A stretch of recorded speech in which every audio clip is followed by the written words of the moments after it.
towards her from a distance, slowing enemies along the way. While in this state, Novaria moves faster and can pass through terrains. Upon catching the Astral Sphere, her second skill changes to Star Shatter. Second skill, Star Shatter. Novaria can launch the spear, detonating upon impact with the first hero it hits. The damage can increase based on the sphere's travel distance, and it starts where the spear is summoned.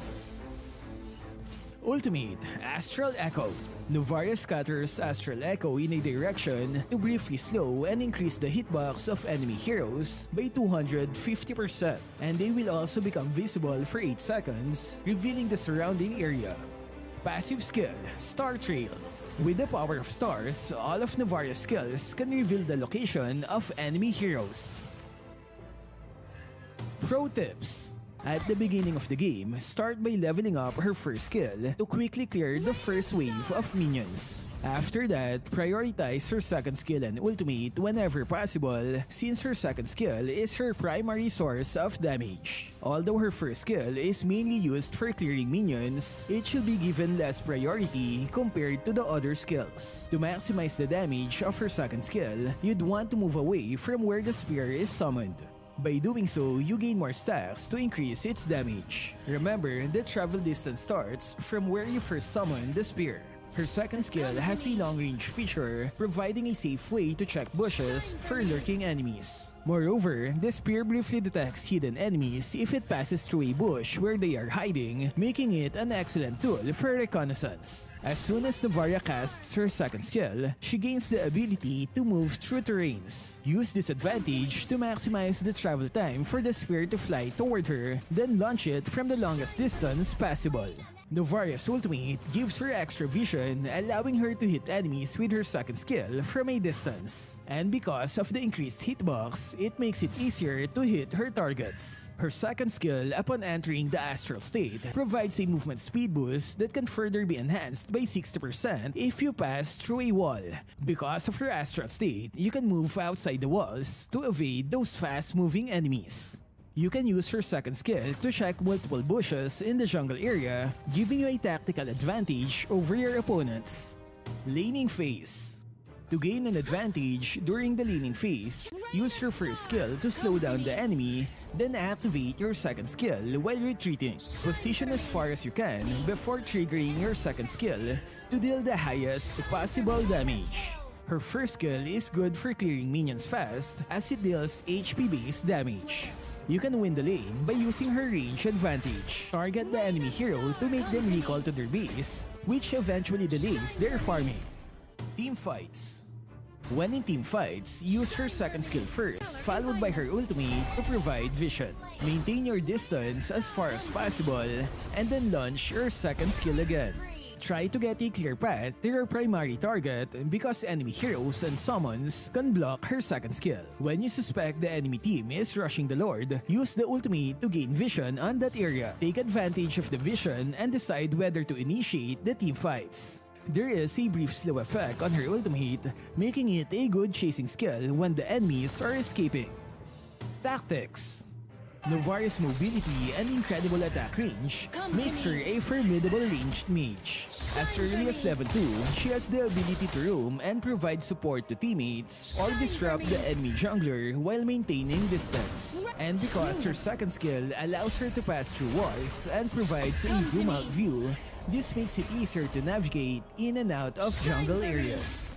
Because of the long range, you can gain the advantage of lowering the enemy's HP before the team fight even starts. Watch out for those low HP enemies that are trying to recall after a team fight. You can clear minions faster by combining her first and second skill, giving you more time to support your allies. In the late game, Novaria should roam around the battlefield looking to hit enemy heroes from unexpected angles. In this stage of the game, you should focus on sniping enemies on the back or those core damage dealers to destroy the formation and win the fight.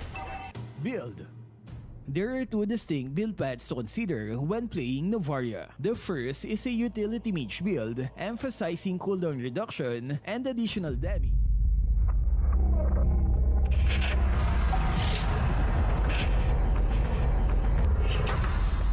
Ladies and gentlemen, welcome back to the Mobile Legends Scrim Academy Cyberpunk Tournament. Currently, we're 8 teams are revving up and getting ready to compete in the Cyberpunk Quarter Finals Day 1. That's right, all teams competing for a position in the semifinals, the top 4. It's going to be an amazing day as we look at the schedule of what teams made it through the qualifiers. And there you go. So far for the top 8, we have Aggravate Ones, Bloodhounds, Endables, Asian Disappointment, the Refugees, Ignis Esports, Team Ace, and Dark Immortals. I'm your host today, Steph Wheezy. Glad to be a part of today's amazing show, and I'll also be a caster on the desk. But we also have amazing talent on the desk as well to help me paint the picture for the first series of the day. 2 amazing teams ready to go head-to-head. The Refugees going up against Ignis Esports, and today in the quarterfinals, it is going to be a best of 3. Cyberpunk Tournament, all these teams competing. We started with 32, now down to 8 for a $1,000 cash prize for that #1 place. And also the top 16 teams get a lot of diamonds. That was sponsored by Moonton, providing 100,000 diamonds. But that cash prize was sponsored by Raz and also Outplay and some of the Mlsa staff. So definitely shout out all those amazing individuals. But without wasting any more time, let's go ahead and swing over to our caster's desk. UA, how you doing?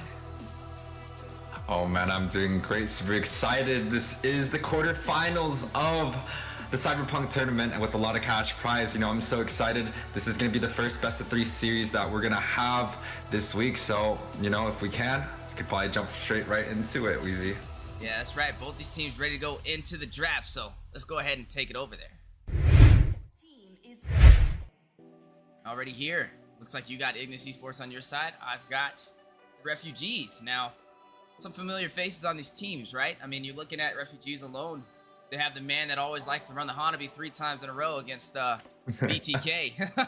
But, you know, that is Ooga Booga over there on their side. Definitely a familiar place for those who don't know. Top 8 team in North America. They definitely were putting in some pain to a lot of teams and made it all the way up there, which was not the easiest thing to do for the spring season.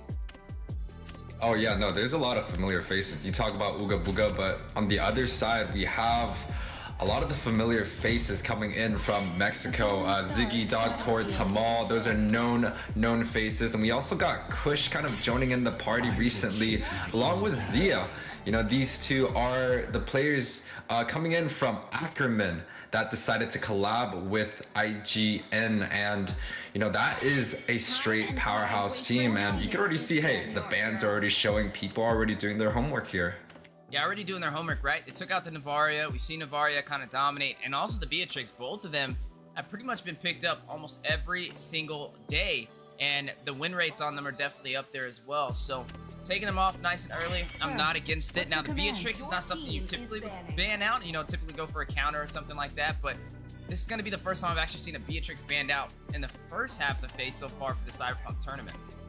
Oh, well, you know, when we talk about the Beatrix, we saw Wolf yesterday able to pull out the Beatrix in the first phase and completely dominate the game. And IGN actually was the one that took the Beatrix and was able to dominate with it. So banning it out means they might have some sort of strategy or prioritizing maybe something like a Kaja, a Fredrin, or even the Eve, because I know IGN loves that pick right there. Yeah, the Eve, definitely that artillery mage that can wreak havoc when left unchecked. Usually you have to get something that can get to the back line, but when you don't have somebody that can get back there to shut down that Eve, it definitely can control entire zones, right? You have the neutral objectives, the turtles, the lords, and even if placed in the right position, you can go in and steal a couple of turrets as well. So looking at the ban so far, when we go to the side of Refugees, they went in for the R-Lot, right? The R-Lot, another hero that's been dominating inside of the XP lane. And then they went for the Fanny. The Fanny that we've seen banned time and time again. Kind of textbook. Just probably not trying to allow it to walk. We all have dealt with a master of the cables. Now, with the bans being finalized, you see the Grok coming in, and also the Eve. That kind of tells me maybe they're gonna look for something else like a Kaja, but wow, even with 2 suppressions on the board, IGN chooses to go for the Joy, and we've seen the Joy do wonders in this tournament, especially with that Vengeance against a lot of the marksmen. Yeah, and with that Joy on the table, they're going to need something like suppression. Somebody that can get in there and stop Joy in his tracks. I mean, we've seen people pick up the Kufra, the bouncing ball, have a little bit of that anti-dashing effect, but no, they're going to go in for something else. They're going to profit off of this Valentina, right? To draft pressure in the early phase to make Ignis Esports be a little bit more careful on what they decide to slot up, and then they're going to combo that up with the Kaja.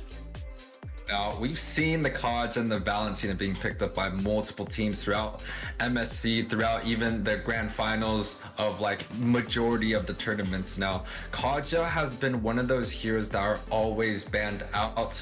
The response coming in from IGM may look for that other suppression, which they are looking to flex that Franco. Another hero that does well would be something like an Atlas that completely counters, but with the Valentina on the board, I'm not exactly sure if that is the direction IGN is going to be heading to. Yeah, and with that Kaja, I mean, that is a direct counter over there for that Joy as well. We mentioned kind of stopping Joy in his tracks, and looks like that's the game plan for the Refugees. And now on the other side of the table, looking at Ignis Esports, they're going to go ahead and pick up this Leslie. They've already showed their marksman. They're going to go for that late game burst potential. And then they have the Fredrin to top that off. The Fredrin, who we've seen, you know, primarily kind of dominating that jungle position. He's sustainable, he's beefy with the tank items, and he also has that walking petrify with that energy eruption to kind of make it a little bit easier for them to get these neutral objectives.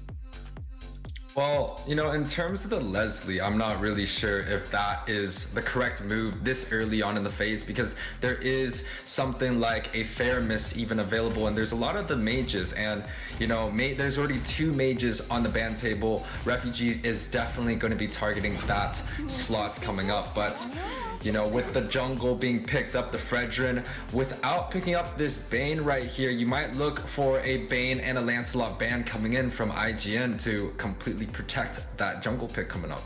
Right, and then we still got to see for Refugees, what are they going to slot in the XP lane? I mean, we've seen the Kaja, that's going to be put in the wrong position. We know Kaja's single target CC, so that suppression is really going to be for a single target pickoff, but where Kaja lacks is the group CC. They need something to make up that disadvantage, but they do have the Valentina, so if IGN does go for a group set hero for the roam position, then the Valentina will be able to profit majorly. So maybe going in for something like a support may be a better option, not trying to allow them that additional CC that will solidify their composition.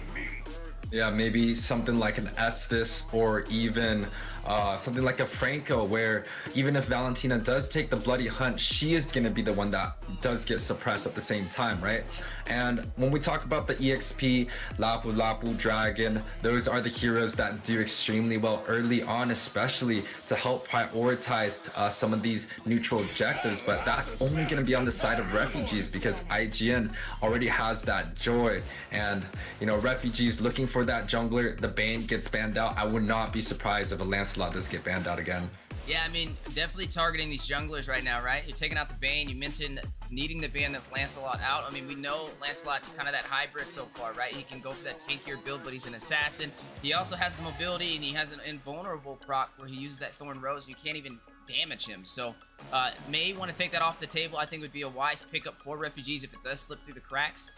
But looking at the matchup so far, right? Looking at the marksman, looking at a Mlsa going up against a Leslie, right? The Mlsa, who's been dominant when it comes to those up close and personal heroes, definitely has a problem when it comes to the artillery mages, though. Mage has not been slided on IGN, and I'm thinking maybe they pick up the Farsa. Farsa, Faramis, those all do extremely well. I would say the Farsa does better against the Mlsa, because Mlsa actually should be able to counter something like a Ube strat, like a Faramis, or even an Estes coming out. So maybe the tank pick, we would be looking at an Atlas to counter out that Kaja. But once again, we kind of just have to think about the Valentina, right? The Valentina was picked up so early, and it just completely pushes a draft pressure on the side of IGN here. Yeah, and that's one of the beautiful things about the Valentina, right? Create that draft pressure, and you can definitely separate the good from the great when it comes to drafting. And when you throw that Valentina into the mix, it definitely keeps you on your toes on what you're going to slot in. But wait a minute. The Badong has been slotted in from the side of Refugeez. Now, this is interesting. We've seen this in MSC. I believe it was RSG Singapore. Diablo was running the Badang, and I mean, it was respectable enough to be banned out. but I don't know if that's going to correlate to North America, so we'll see. Yeah, but one of the things Refugee is missing is a hard tank in the front. Kaja, a traditional support Badong, also one of those heroes that likes to go a Trinity build, so maybe something like an Akai would fit well here, or even a Boxia or a Barat. Even though there isn't a support, that is going to be the better front line, unless they look for something like a 5-man small. But IGN locking in, using that Kufra and the Xavier finishing up their draft here. And this is interesting. I mean, with the Leslie, with the Xavier, I mean, these are both backlines that really have to fight from the back, but they do have these snipers, that Dawning Light to rain down the ultimate snipe from Leslie. It can catch even the farthest hero across the map, so there's no room for escaping when it comes to Refugee, as both of these ultimates can catch you anywhere on the map. But when we're looking at what it provides, right, you have the Xavier that can kind of scale through times, a heavy hitter. I mean, the Leslie is going to take a little bit longer to rev up, but if you get to that late game, you pretty much burst down anybody. But when you look at the side of Refugees, there it goes. We manifested it into reality.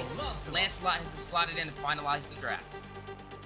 Yeah, and we take a look at IGN's side. It's a lot of late game, but with the Fredrin coming up, it's going to be impactful, especially in the early on turtle fights. But Refugees finishing out with the Lancelot, we've seen this so often. And, you know, with a lineup like this, you know Refugees looking for that bloodthirsty early game, while IGN is looking to just scale into the late. Yeah, definitely scaling into the late and scaling into the game as both these teams ready to go head-to-head. This is going to be a best of 3.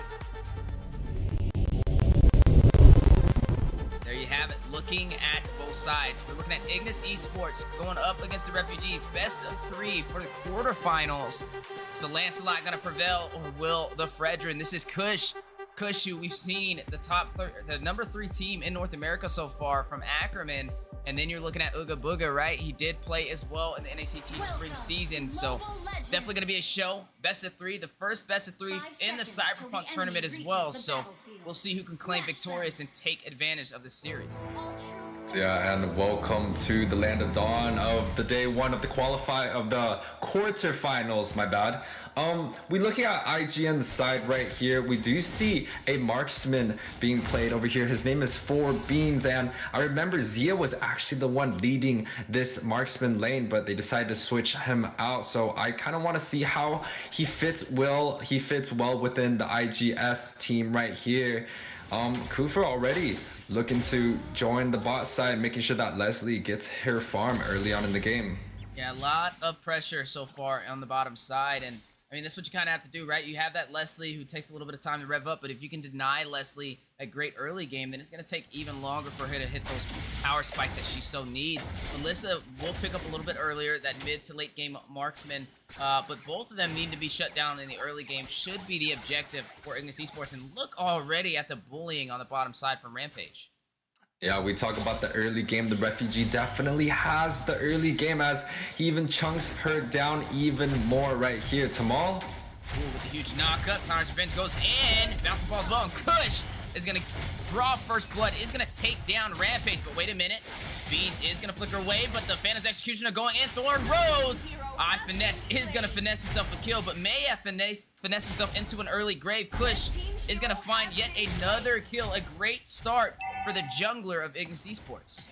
Yeah, but this is what I kind of don't like coming out from Refugees. They have the Inspire, but it seems like, yes, Axel does able to flicker out. But going back to the point, Ignis Esports, they have the late game scaling. You have a Leslie, you have a Xavier at the mid. There should not be too much pressure coming out, because the Refugees, they have the Inspire on Mlsa, which is a lane dominant hero. They also have a Valentina, and Valentina does a lot better early game. But it does seem like Ignis Esports has the lead, even pulling out this turtle relatively early. Yeah, and already pulling the aggro. There goes that Dawning Light from that Xavier we just talked about. And you're looking at Tamal already pulling the aggro, but Finesse gonna puncture in. Starting to be a problem. Ring of Order going out. Thorn Rose as well. The wind up from the Tyrant's Revenge. Tyrant's Rage onto the wall. Axel takes down Dog Tour. Ooga Booga is gonna use the fist crack for the stun onto Tamal, but taken down by Kush. Look at the time from the energy eruption. Kush still in a great position. Turtle still full HP. You're looking at Refugeez still trying to hold control of the pit, but it is a 3v3. Axel gonna recall, but the knockup from Tamal, and Finesse is gonna secure the retribution. Turtle going to the Refugeez, punctures away. Phantom's executioner as well. Kush unable to secure the kill. Yeah, just a little bit of an early engagement coming out from Tamal. He was able to grab up the right target. He got the Lancelot, but even with the immune, the Lancelot was able to pick up this turtle, and this kind of pushes the lead a little bit back to the Refugeez. Even though they're down 1 kill at this 3-minute mark, they're up in gold about 600 right now. Yeah, already having a slight advantage. I mean, only 3 minutes in, and we know how much it means when it comes to the little advantages. Going one small step can lead to a mile when it comes to the caliber of these teams and their elo. So you definitely have to be careful in what you're allowing to walk, but Kush trying to make up for it since he was not able to claim that turtle. Gonna try and invade on the purple buff, not able to get it though. You are gonna see Finesse pick that up. Tamal is gonna find Rampage though, off screen. Terrify though, Kush is gonna fall to Finesse on the 3v1 situation. Yeah, but this is a 1-for-1 trade. They were able to grab up the marksman, but you can already see the marksman coming in from Refugeez side. Mlsa able to pick up the corrosion scythe already, while the other side, the Leslie has to pick up an armor item, especially to deal with the Inspire coming out from the early game advantage. Now, a tank, a jungle for a marksman. This does win for the side of Ignis Esports because, once again, the Leslie and the Xavier, those are the key winning points coming out from IGS here. Yeah, definitely keys to victory right there, right? Need to protect your backlines. You're already seeing a lot of heavy engagement for the bottom side. Both teams understanding what needs to be taken down. Will the Leslie be the power spike needed for Ignis Esports to close us out in the late game? Or will the Refugeez be able to prevail and push through and give him a hard time? There goes that ultimate sniper, giving vision on the map, spotting out Axel and Mina from that gank on that bush. Yeah, but do you see the attention that IGS was pushing down onto this gold lane? They put 3 people while the turtle is spawning on the opposite side, and that pulled the whole Refugeez team down to the bot side too. But a small skirmish, it does look like Ignis Esports is going to be the one starting up this turtle fight here. Already going to take control of the turtle pit. You are looking at Finesse trying to fight Dogtor. A wise distraction, maybe what they need to claim it without the contest. Overall, I still would take that trade. 1 member falling, but you're able to claim this turtle. A great move from Dogtor for the distraction. Yeah, it's a great move, but Dogtor is sitting on a 0-2-0. That is still going to be a disadvantage onto the EXP side, but grabbing up this turtle does add a little bit of shield for the rest of the IGS team. Now, Tamal, we've seen him over and over camping onto this bot side, making sure this Leslie is able to scale into this late game. And I think that return on investment is definitely going to come real soon. And here it goes, return of investment with the knockup from Tamal from afar, donning life for some damage. Thorn Rose goes out trying to negate anything he can, but Kush still fighting it out, gets the taunt onto Axel, trying to pick up a kill. Axel wrapping around to his team, is going to flicker away, misses the Appraiser's Wrath. A great dodge, and no members are going to fall, but look at Beans, eyes on the prize, eyes on the objective, is going to claim the first turret, but you are going to see the Divine Judgment and Muddles from Rampage secure the kill and take him down. Yeah, I'm a little bit worried for the side of Refugeez, but they were kind of able to make it up with the Kaja's Divine Judgment along with the flicker onto the enemy's marksman, right? And we talked about this. Leslie and Xavier scaling into that late game. The more that IGS is able to just pick up 1 or 2 kills, the further the game is going to go, and that is just going to be tough but tough. Jamal gonna be caught out of position. Finesse gonna secure the kill, wrapping around from that bush. Didn't even know they were there. And now you are seeing Finesse claim this crab as well. Overkush is gonna go ahead and use that retribution. Yeah, and we see a 7-minute mark. This is about the time that majority of the players are looking to grab up that second item. Xavier is scaling pretty well, already building up that clock, looking to go for that book to making sure that he can spam those spells. We see the Leslie getting the Berserkers. We also see Mlsa grabbing up 2 of the core Trinity items. Now, conceal play happening. For this turtle, who will be able to claim victorious, take this objective, the Terrify, the Suppression. Mina is going to get a kill, takes down Dogtor. Kush is going to claim the turtle for Ignis Esports, but Finesse need to get out of there. Dodge the Appraiser's Wrath, Phantom Execution. The immobilization from the Mystic Field for the double stun onto Mina and onto Rampage is going to keep them at bay. But again, not really much members are going to fall outside of Dog Tour, but again, Ignis Esports is going to claim that turtle. But wait a minute, Axel in the bush, still trying to fight it out. Hurt being claimed on the top side, with Beans left unchecked.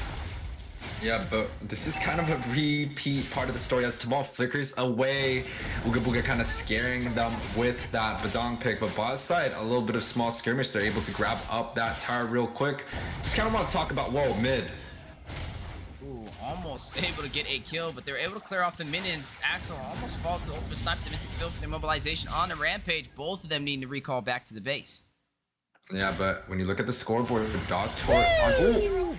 A sniper shot coming in from Ziggy's able to pick up that marksman, and that is a priority target on the side of Ignis Esports. They want to be able to just shut down this marksman, and sitting on a 1-3-2, it might be kind of tough because there is a lot of the members from Ignis Esports, especially Kush on this Fredrin, already up in 3 kills, pushing the lead for IGS right now.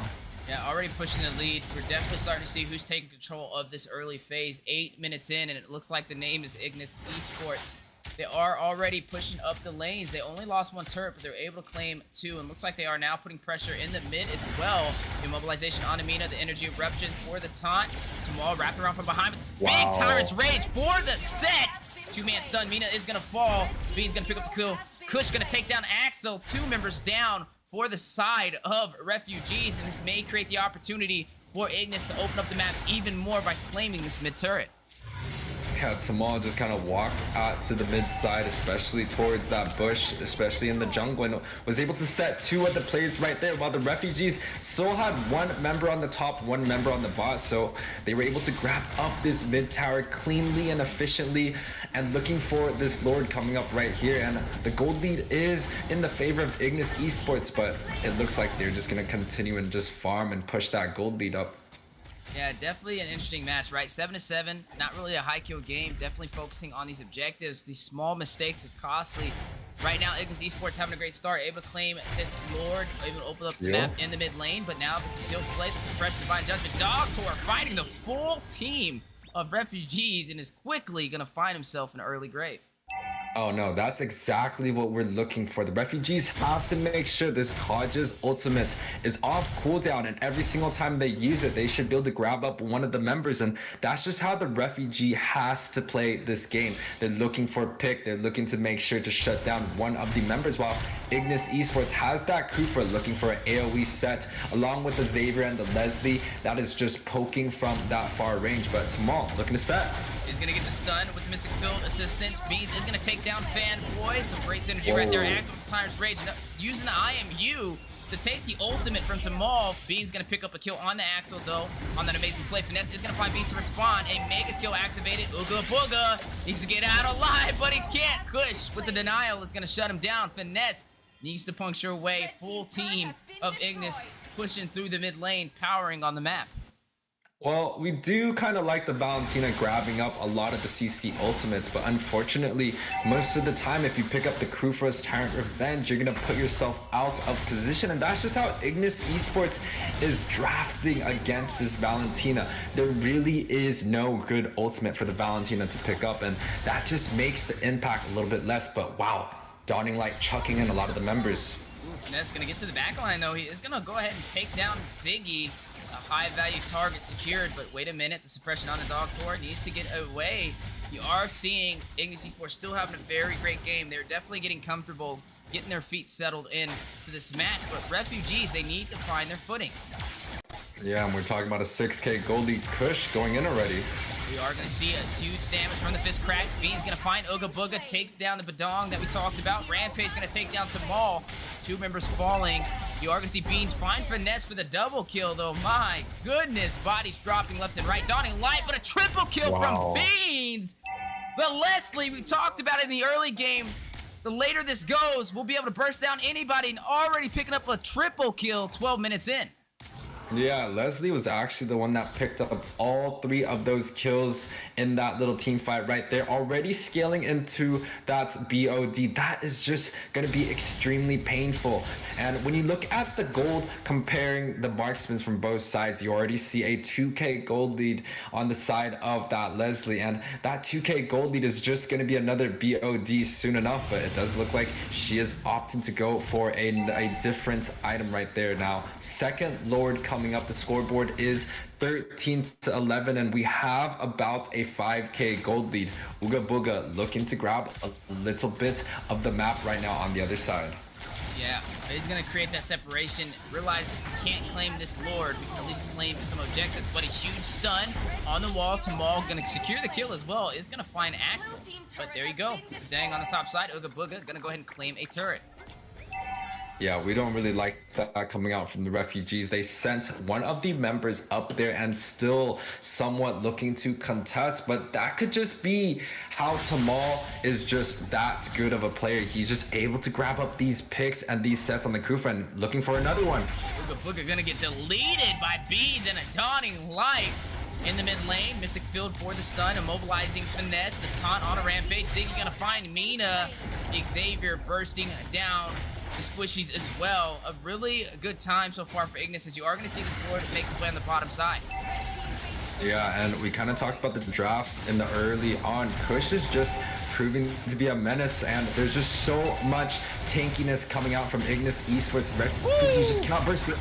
Double stun from the Tyrant's Rage. You are going to see Ziggy pick up the kill, takes out Finesse. Rampage falls into Maul. Axel going to find Beans. Kush going to find Axels, and Ignis Esports going to find the base crystal. Takes game 1 of the series against Refugees. Victory! Wow, beautiful game coming out from the IGS Esports right here. Tamal setting up so many different kills, but the MVP does belong to Kush on this 6-1-6 Fredrin, being picked up on the first phase of draft, and they're just really not scared to pick up these tank junglers, especially to make sure that their side lanes can go for that late game scaling. That Leslie going on 7, 4, and 8, picking up majority of the core items, but this was a 14-minute match for the game 1 of the quarterfinals right here. I'm excited to see what is coming up next for this beautiful match here. Man, a very cool, calm, and calculated battle right there from both sides, right? It wasn't the highest kill game at first, but just some slight mistakes. We were able to see Ignis Esports push through and take the first game up against Refugees, but that's just it. It's just the first game. It still could be anybody's match, and I can't wait to see where it takes us. Guys, don't go anywhere. We'll be right back with you guys as the teams get ready to jump into match 2. This is a best of 3 for all the matches that you guys see today for the quarterfinals. Be right back with you guys. I've been mortified, 45, feeling like a Mordecai. I ain't regular, feel like Jordan wearing 45. Traumatized, victimized, seen some of my die. Knock you off a base with a bat when them slide. Homicide, genocide, televised, emphasize, perpetuating war. Tell that nigga he gon' pick a side. Hood ties from hood lines, now nigga doing dope lines. Don't run into the cops, that's a big exercise. Don't run into the cops, that's the motto. I don't see it coming to an end like legato. Get chipped like staccato, send a wave through the hood, now sounding like vibrato. Why you eat bread with avocado? We be trying to die shells before it landing on tomato. Singing all my sorrows on Apollo. I've been trying to pave the way, but they didn't tell me it was potholes. America ain't dreaming, it been scheming when the birth of a nation came from black.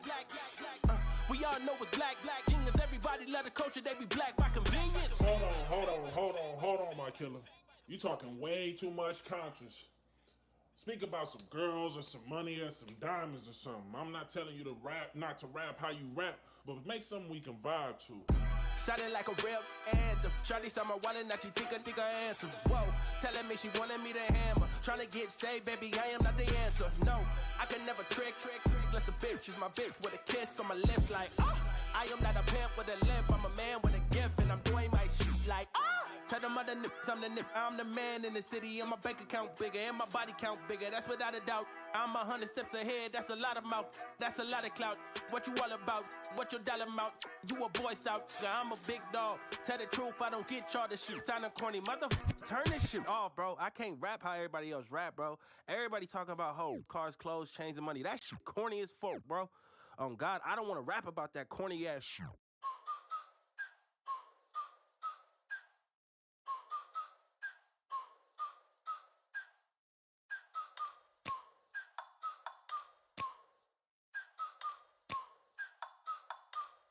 Like, ride with me if you ride with me, you can slide with me if you feel like 550 on the 5 sticky, come get high with me, that's a deal, right? Ride with me if you ride with me, you can slide with me if you feel like 550 on the 5 sticky, come get high with me, that's a deal, right? That's a deal, right? That's a bet, right? That's a bet, right? That's a deal, right? That's a deal, right? That's a bet, right? That's a deal, right? That's a deal, right? That's a bet, right? That's a deal, right? That's a deal, right? Ayy, coming down like precipitation. I ain't never met a limitation. Hater plotting my elimination. Gotta go to Google for the information. I'm a superstar, so I gotta shine. Top dollar be the bottom line.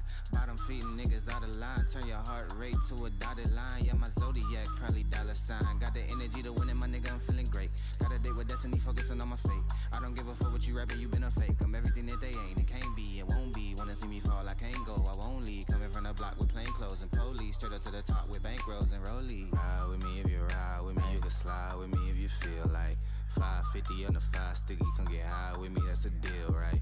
Ride with me if you ride with me, you can slide with me if you feel like 550 on the 5 sticky, come get high with me, that's a deal, right? That's a deal, right? That's a bet, right? That's a bet, right? That's a deal, right? That's a deal, right?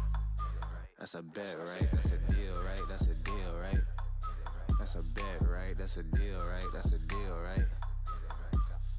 Ayy, 12 can't really stop shit, so I'm still pushing like a mosh pit. Ice dripping, think I'm hot shit. In a yellow bucket with the mop stick. I've been jugging jams like wholesale. Everything must go sell. Hitting bitches with the oh well. Need 100 milli on the low scale. On my worst night, I'm the best nigga. Wouldn't mess with you, couldn't cap to him. Homie spotted me like 700, brought 1100 right back to him. If I can't do it, then it ain't real. I just make dollars, I don't make deals. I've been going hard in the paint, still blowing kush clouds till I can't feel like. Ride with me if you ride with me, you can slide with me if you feel like 550 on the 5 sticky, come get high with me, that's a deal, right? Ride with me if you ride with me, you can slide with me if you feel like 550 on the 5 sticky, come get high with me, that's a deal, right? That's a deal, right? That's a bet, right? That's a bet, right? That's a deal, right? That's a deal, right? That's a bet, right? That's a deal, right? That's a deal, right? That's a bet, right? That's a deal, right? That's a deal, right? Got 5 on it.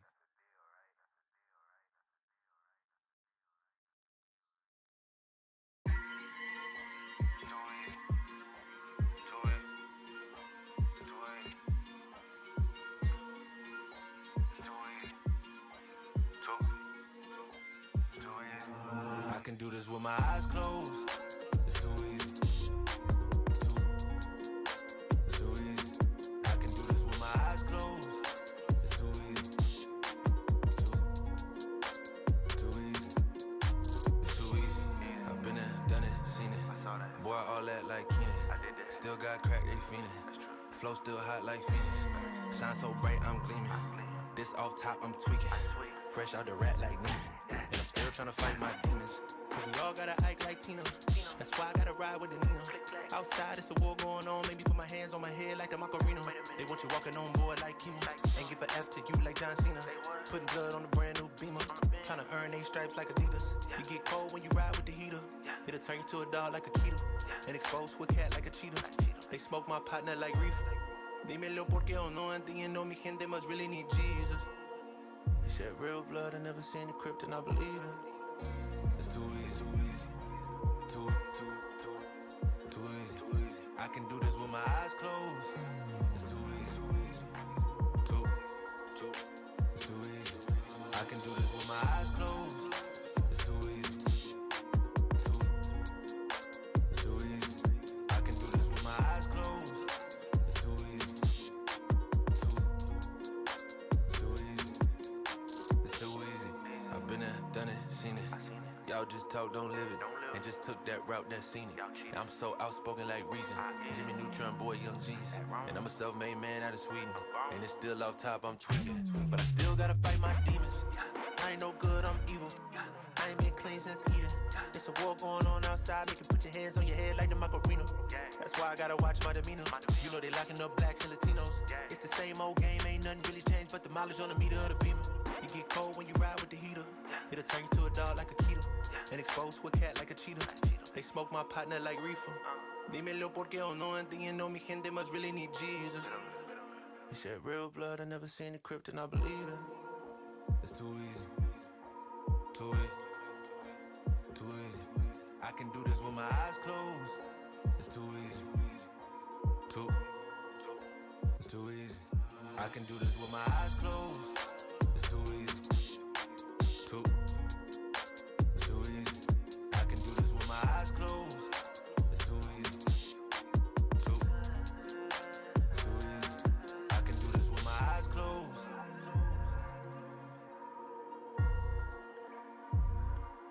I can do this with my eyes closed.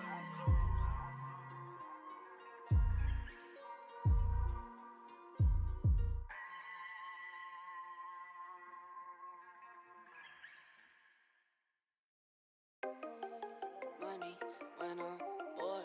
Watch the money hit the floor. Make it rain, make it pour. I count money when I'm bored. Watch the money hit the floor. Make it rain, make it pour. In my house, don't need no tour. It's just me and the fam. It's just me and the fam. It's just me and the fam. It's just me and the. It's just me and the fam. Yeah, yeah. It's just me and the fam. See my little Tay-Tay, that's my hype girl, that's my mascot. Little ones go for hours and some hours till we pass out. Stay inside the house, turned up with them racks out. What's going on, everybody? Welcome back to the Mobile Legends Scrim Academy Cyberpunk quarterfinals. Man, an amazing first game for the first series. Refugeez up against Ignis Esports. Now, slight correction. It's ooh gaga, not ooga booga. I never thought I'd say both of those words in a sentence together. People are like, what are you talking about? Two different players, two different names. Ooga booga, a team that played on one of the top 8 teams for North America. Ooh gaga, totally separate person. So just want to go ahead and clear the air on that one. But anyway, back into it, guys. We are going to be jumping into the second game. This is going to be the Refugeez up against Ignis Esports and two amazing casters to paint that picture as we move forward. Let's go ahead and swing over to our amazing casters' desk. There we go. We got UA, we got Scary Jet in the building. How you guys doing? Oh man, I'm doing good. But my face is cut off by a little bit of a half. But hey, I'm back in the scene. Scared Yet? Nice to see you in the morning of India. How you doing, my boy?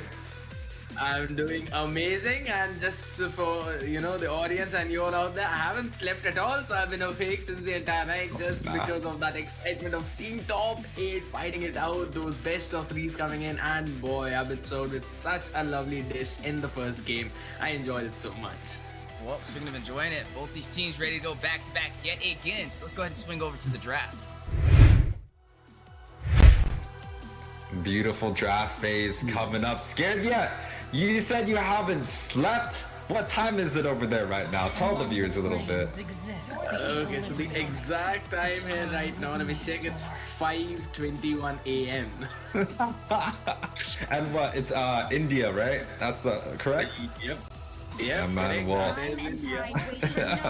well, welcome to the North American Mobile Legends Scrim Academy. Now, a little bit of. Is that an overlay fix? I'm not sure if they see us or they see you guys, but we will.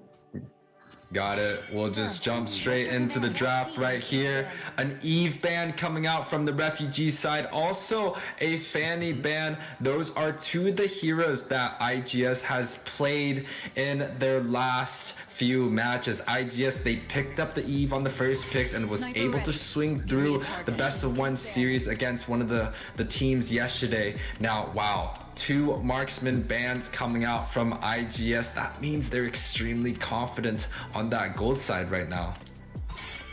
That is absolutely correct. I mean, I really like this respect ban of Leslie coming out. The true damage that she deals is absolutely insane. If in case you're not able to shut her down in the early game, you better be ready for a massacre in the late one. But Novaria being banned away as well. So there's a Valentina up for grabs. There's also the Joy that has been left open in this specific ban. We did see Joy being banned out in the previous one. So I feel like Ignis Esports are actually, serving it on a silver platter to the side of Refugees. That it's fine, you can take one, but we will get the other. Now, but you say Joy is on the silver platter, but typically we do not like Joys against something like a Kaja or a Finka, which both are available. Now, one thing that we have to keep in mind is IGS did go MVP on the Fredrin pick, but whoa, Refugee flexing a mage pick. I do not think they locked it in, but I think a Fredrin priority might be something that they should look to think about. Definitely, because Fredrin, Steph also talked about in the previous game how well equipped he actually is. He's basically he can literally 1v4 and take those neutral objectives away if in case he's unlocked the Appraiser's Wrath. Plus, you've got the taunt, you've got the CC, you've got dashes, you've got damage, each and everything. I mean, I personally was playing carry in one match, and I was full HP, and I was one-shotted by the Appraiser's Wrath by the Fredrin. I did not step in the range of 5 tiles inside of the Fredrin's area of effect, so I just stayed away. But nonetheless, yes, amazing hero to be picked up and put into the jungle, especially in the tank jungle meta. I love the Valentina pick from the Refugees. Well, we like the Valentina pick, but something that is a little bit different. They picking up this Badang so extremely early, kind of flexing the pick that Refugee had in the early on. Whoa, is that some fast lock-in? They do choose to grab up this Bane after Tamal was able to pick up this Grok. Now, we've seen Grok in multiple lanes recently. He goes into the roam position, the jungle position, and sometimes even the EXP. So, but with the Badang pick, that is just going to be a flex between the jungle and the roam position here. I mean, you may never know. Ignis might decide to put Retry on the Badang, but nonetheless, it does seem that the Grog will be played in the room. But honestly, there have been a few matches back in where I live, that's in the South Asia and India. We've seen Badang in the roam position as well, that with a full tank build. It gets almost impossible to kill him. Plus, you still get those continuous stuns using the ultimate. But nonetheless, for now, we do feel that it might simply be put in that EXP lane on the Trinity build, which basically deletes any squishy who's got in that effect. Now, I want to see where the Minsatar will actually go. I would love to see him into that roam position, but you can also play him in the EXP, and you can build up the Corrosion Scythe as well as the Demon Hunter Sword. What are your opinions about that, you will? Well, see, I'm glad you asked, because there is something that you did not get to say. We call it the Benny QT Minsatar gold lane, and we've seen him do well in the professional stage with the Minsatar. So, you know, that hero is able to flex in so many different positions here. IGS choosing to lock in this Moskov, which is an interesting pick. Wow, they pick up the Moskov and they're banning out more marksmen now.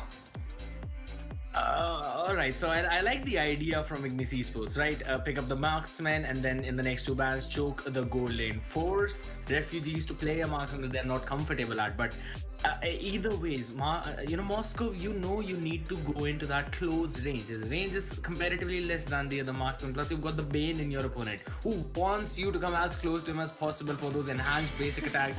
Knock up with the deadly catch, claw, crab, cannon. My tongue did not twist while saying that. That's a plus point for me. But again, so that's the thing, right? But I personally feel that maybe Hadith can be put up in the gold as well by the Refugees if they kind of want to go in with that flex composition. Yeah, the Harith in the gold lane definitely is something that they could look to put in.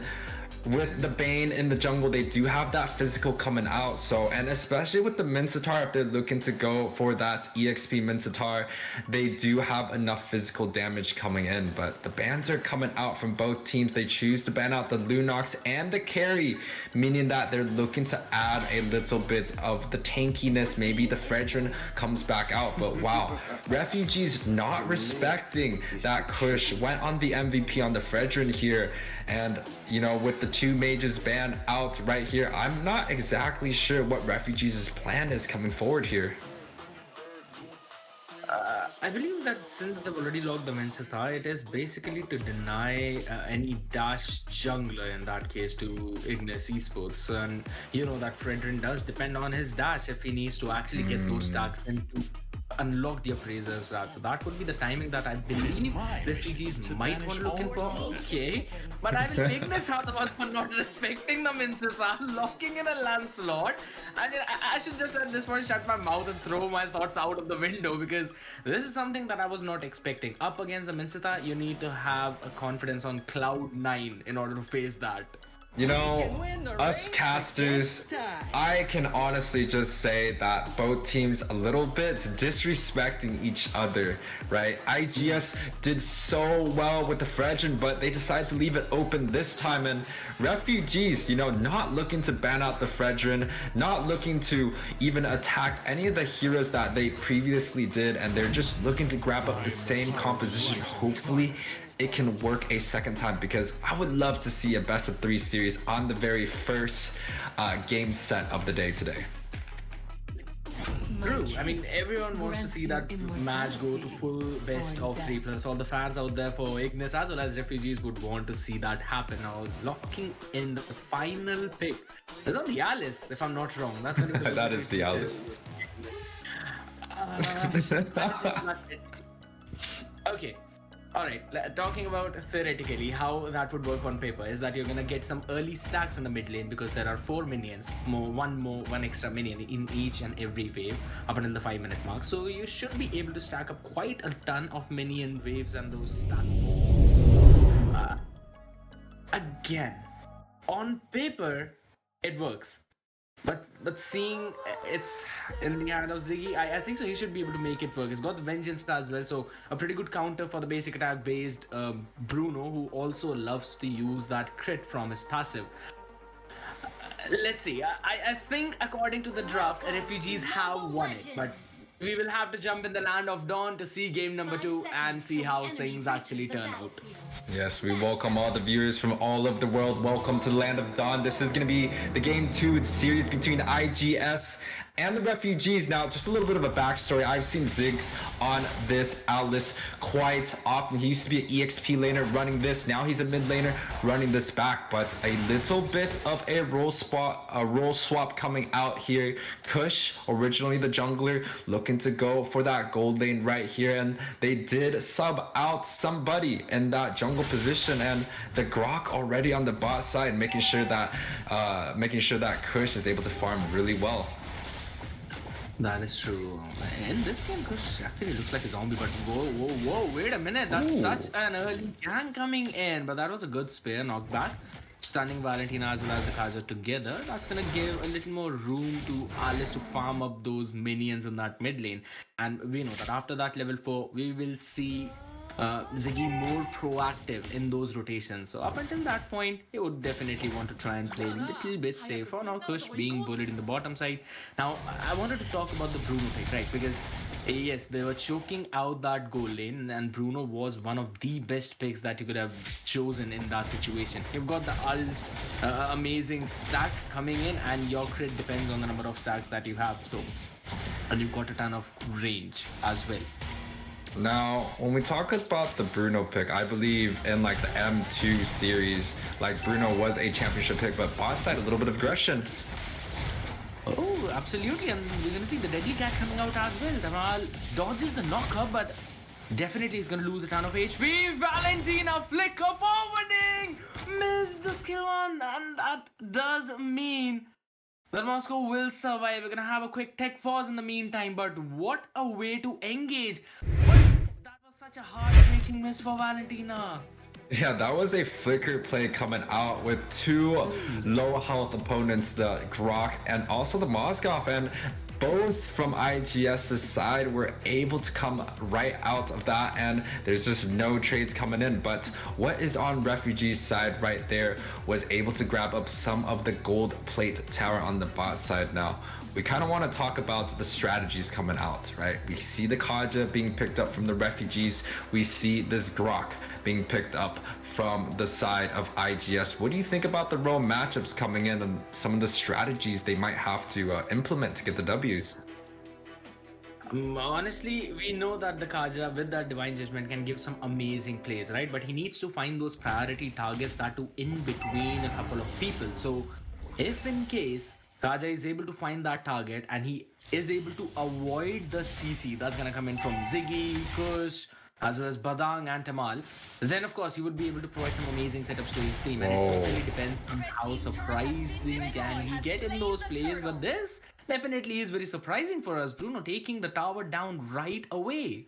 Oh, that is a big W coming out from Refugees side. We would love to trade for that first tower for something like a neutral objective turtle, but the answer coming out from IGS on this Lancelot picking up the enemy's blue buff real quick, putting in the gold lead to just about 300 for the favor of Refugees here.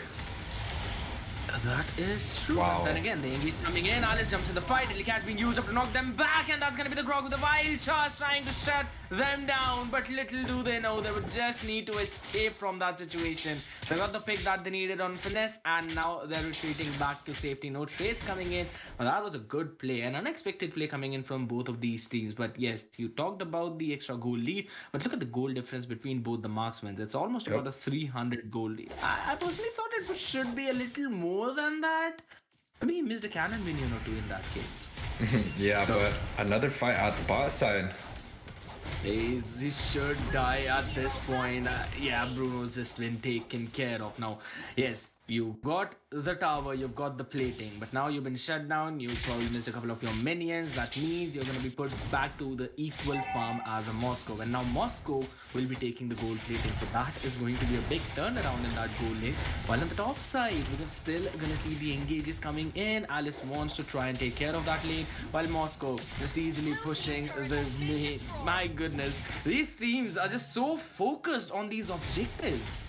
Yeah, and a small bloodbath coming in. Ziggy's looking to grab up that kill, and the Lancelot able to finish up that kill. The gold lead is about a 2k, and a lot of the items, we look at this 4-minute mark, a lot of the items are going to be completed. I believe Kush does have that corrosion scythe, and the Badong's able to pick up the Demon Hunter sword, but with this second turtle coming up, wonder what is going to happen. Whoa! And yes, he goes in for the wild charge as well. They do want to punish the Bane, and they manage to do that. A lovely wall, and the damage that you do not expect from Moscow in such an early game is coming out. And that's going to be Divine Judgment trying to go in for the punish. Wild charge used up. That was from the Valentina though. Lancelot in the meantime secures the turtle away. Alice jumping into the team fight, trying to bail out Grok, and holy smoke, Ziggy! How are you outputting that damage? Look at him chasing Mlsa away. He will fall. No dashes across that board. And that's going to be Grog stealing the kill away. Did he catch? Joining in the fight. Bane using that skill to try and push them all back for the disengage. Yeah, but this is something that cannot happen for the side of Refugees. They cannot be losing turtles. Whoa, another fight mid side, able to pick up that extra kill right there, but they cannot be losing turtles and losing trades. Boss side once again. And they're even losing the towers in that case. Look at Alice just jumping in between them, but finally Bruno's damage output is coming live. And now this is the thing, this is the win condition, and this is where they need to play. He is running with a weapon mastery emblem, so he will have that extra damage from those equipments. But again, you definitely need the Berserker's Fury in this battle. But for now, Deadly Catch used up to shut Lancelot down. That's the perfect Divine Judgment. Z is not going to survive that. That's a good pick off and a good trade. Yep, and that is exactly what we're looking for from the side of Refugees. We always look for this Kaja to be able to just Divine Judge one target and grab up. If it's a one hit, one kill, that is a great Kaja, but mid side, a skirmish.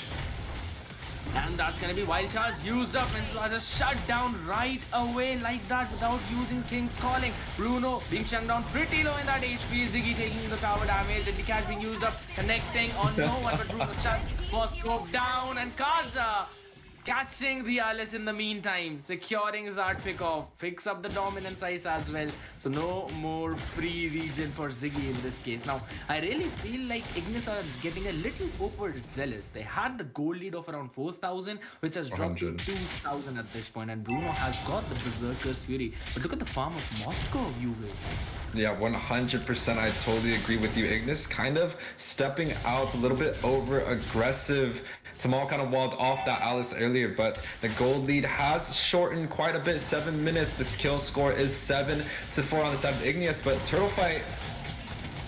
That's going to be the Divine Judgment. Not yet used up, so we're still waiting for a target to be kept caught. Ned Lancelot securing the turtle in the meantime. And they do get away with it, with only Ziggy falling in that case. So I feel like his farm will be delayed a little bit. Whoa. What a wall, Babadang, and what a flank! He gets two of them. And Kaja survives the nick of an HP. Goes in for a flicker. Divine Judgment play. Wants to take Kush down. In the meantime, he himself falls as he was extremely low. But the trade comes in. You're gonna take that trade any day. Take Moscow out for your own tank. That's any day. That's a trade any day. But Lancelot wants to go in for more. Has the ball as goes, stacks up. That's gonna be another wall coming in along with the damage from Grog. Mlsa pulls in the Grog. But Bruno is not going to survive that. And AGS Dogtor coming out with a little baby Diablo right there, setting 4 targets and able to reset another 2 targets, grabbing up that Bruno kill in that team fight. The gold lead 3k now, pushing for a 4k gold lead. Ignis looking like they're stepping the gas and the pedal to the gas right now, but mid. Yes, Bane is not gonna survive that. Another Shane CC combo. Now this is the thing, right? Whenever you're playing Grog, we're gonna talk about that later. Raja for now seems to be in trouble. Mlsa tries to go in for a hook, gets the king calling in, but that is only to save the mid lane tier 1. The next wave is gonna push in, but the wall from the Grog is gonna delay those minions. It's going to help their own team to actually push that wave, since their minions would jump towards that tower, but for now they're jumping towards the inhibitor. Stop these people as they're chasing them one after the other and finishing them. Ignis Esports literally unstoppable at this point, and Kush secures a Demon Hunter sword. Yeah, we kind of had a prediction on the cast earlier today. We were looking at who is going to be winning this match, and I said 2-0 Ignis Esports, and they have proven that my predictions actually are looking pretty good. Ignis Esports kind of getting away with majority of these things, grabbing up turtles with less people there, pushing team fights on the opposite side, and just winning out on most of the skirmishes. And we even talked about that flicker play coming out from Valentina at that level 3 position on the top side, unable to grab up 2 kills. And look at them now, Ignis Esports already scaling through, grabbing up this neutral objective.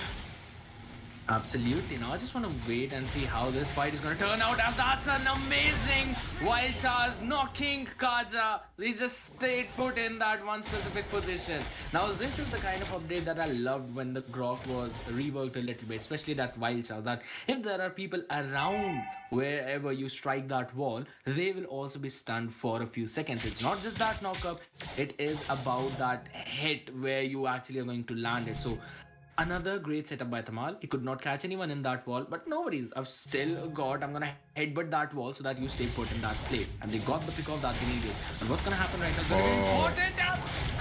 With an insane stun, almost getting both of them deadly catch for this engage. And Ali's gonna be taken down. Bruno with the similar amount of damage output. Yeah, see, we talked about the Alice earlier, and I thought he was going to do much better. He was able to grab up a couple kills and assists early on, but sitting at a 1-4-5 is just not really able to get that range, but they're getting a kill here. Yes, absolutely. Again, Ignis getting a little overzealous of himself. Tamal is going to run away, but that's going to be another great ball by Fazang. He always is flanking at the perfect possible moment to make sure to turn that team fight back in his team's favor. And that's going to be Valentina going in with her own Wild Charge, trying to stun a couple of people. But look at their HP, it's so very low. Finally, Valentina secures that one pick off. And Lancelot not landing! The Phantom execution gives a chance for Bruno to survive and Valentina to get that finish. That is a massive shutdown though, 360 gold. Yeah, Ignis had about like a 7 to 8k gold lead before the Lord was marching down, and suddenly with a few deaths, they've cut the gold lead underneath 5k. A lot of the items being picked up, the more noticeable ones are definitely the ones on Bruno, grabbing up that Wind of Nature along with the crit items. He's going to be doing a lot of damage, but Lancelot chooses to go for damage into a tank build, and that is going to be a beefy Lancelot, but Divine Judgment. Of course, no matter how beefy you are, if you've got Bruno critting you like that, and you also have a Bane who would be just freely hitting you with those basic attacks, even the Alice would be taken down. I think so. He did use the Winter Transchain to survive just a few more seconds, even the Vengeance, but was not able to do that now. It's just as you mentioned, right? Ziggy not at all having a good time, being caught again and again. I personally feel like that he's overestimating his tankiness a little bit. Or maybe, let me just correct myself, maybe they're not expecting Bruno to deal as much damage as he's actually dealing with those crit hits. Especially he's already got the penetration item and now he's working for the endless battle. But the death push, oh man, that's That's just a lovely play from them. There was no chance for Valentino to play that. And the concealed plays does come out, but the team of IGS chooses to disengage. The strategy that the Tamal has and Kush able to pick up that Valentina is just the pick that they need to get this Lord secured. Now, some of the builds coming up, I see iFinesse choosing to go for a lot of damage without any tankiness, but we talked about the Alice, you know, he has been bursted out quite a bit, but when you take a look at the build, that is 2 defensive items and with the curse helmet, and you know, I don't know about you, but I've never seen a curse helmet on an Alice before. I've never seen a cursed helmet either. I mean, I would have swapped that item for some other item with the Athena shield for the Valentina, but for now we're gonna see the Lodge marching down the crystal. It's really hitting it, but again, it is not a pretty beefy Lord, so they would be able to clear it out. The main objective for this Lord was to take down the inhibitors for the side of Ignis Esports. They are not able to secure one yet, but coming in, they should be able to pick cards off at least. That's gonna be King's Calling coming in. All of them so very low in the HP. Alice gonna jump in towards that backline and super beefy in that case. Just look at those HPs, man. Let's look at that's basically done and dusted at this point. Valentina still surviving and a triple kill for Z. What a way to play the match and end things in style. You were so spot on with that prediction.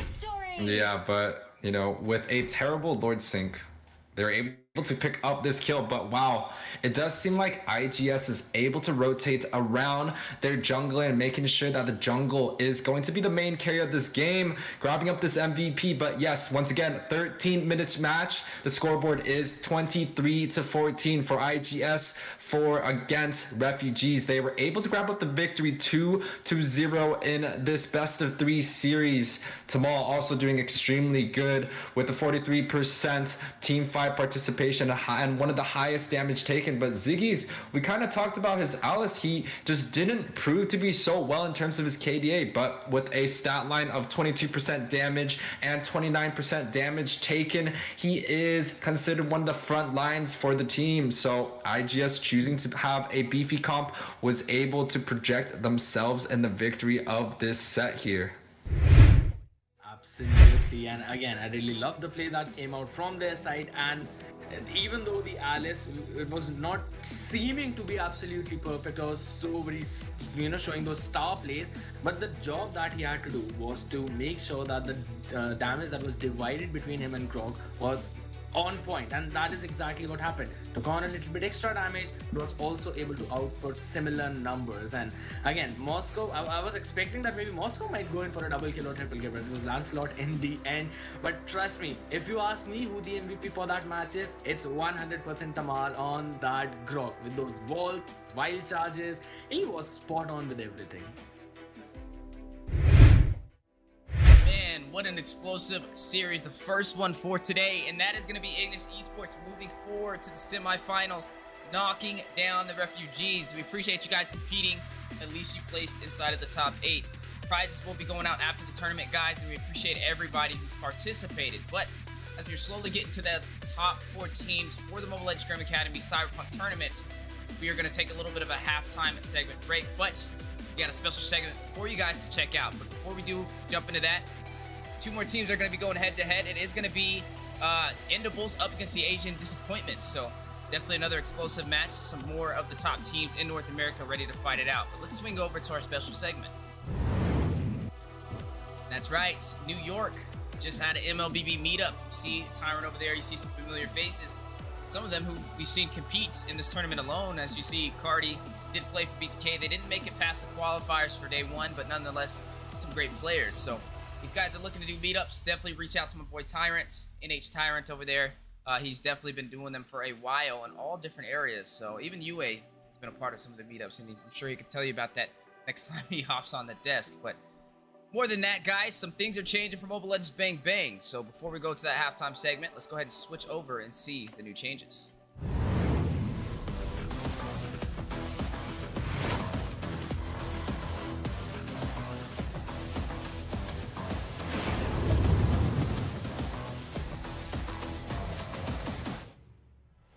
Mobile Legends Bang Bang's new emblem system is about to launch.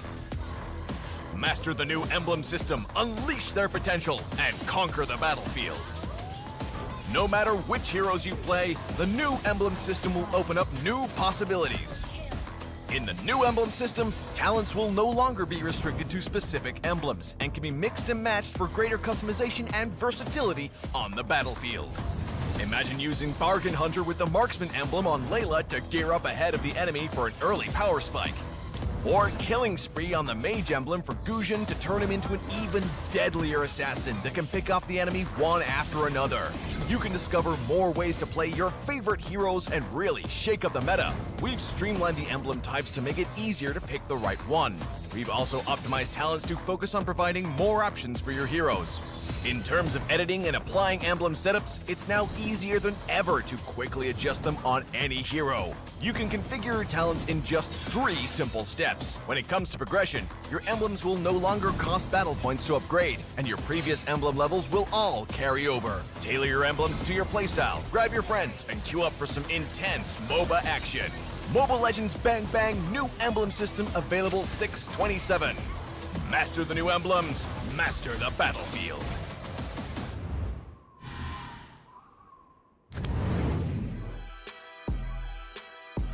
I've been mortified, fortified, feeling like a Mordecai. I ain't regular, feel like Jordan wearing 45. Traumatized, victimized, seen some of my die. Knock you off a base with a bat when them slide. Homicide, genocide, televised, emphasize, perpetuating war. Tell that nigga he gon' pick a side. Hood ties from hood lines, now nigga doing dope lines. Don't run into the cops, that's a big exercise. Don't run into the cops, that's the motto. I don't see it coming to an end like legato. Get chipped like staccato, send a wave through the hood, now sounding like vibrato. Why you eat bread with avocado? We be trying to dodge shells before it landing on tomato. Singing all my sorrows on Apollo. I've been trying to pave the way, but they didn't tell me it was potholes. America ain't dreaming, it been scheming when the birth of a nation came from black.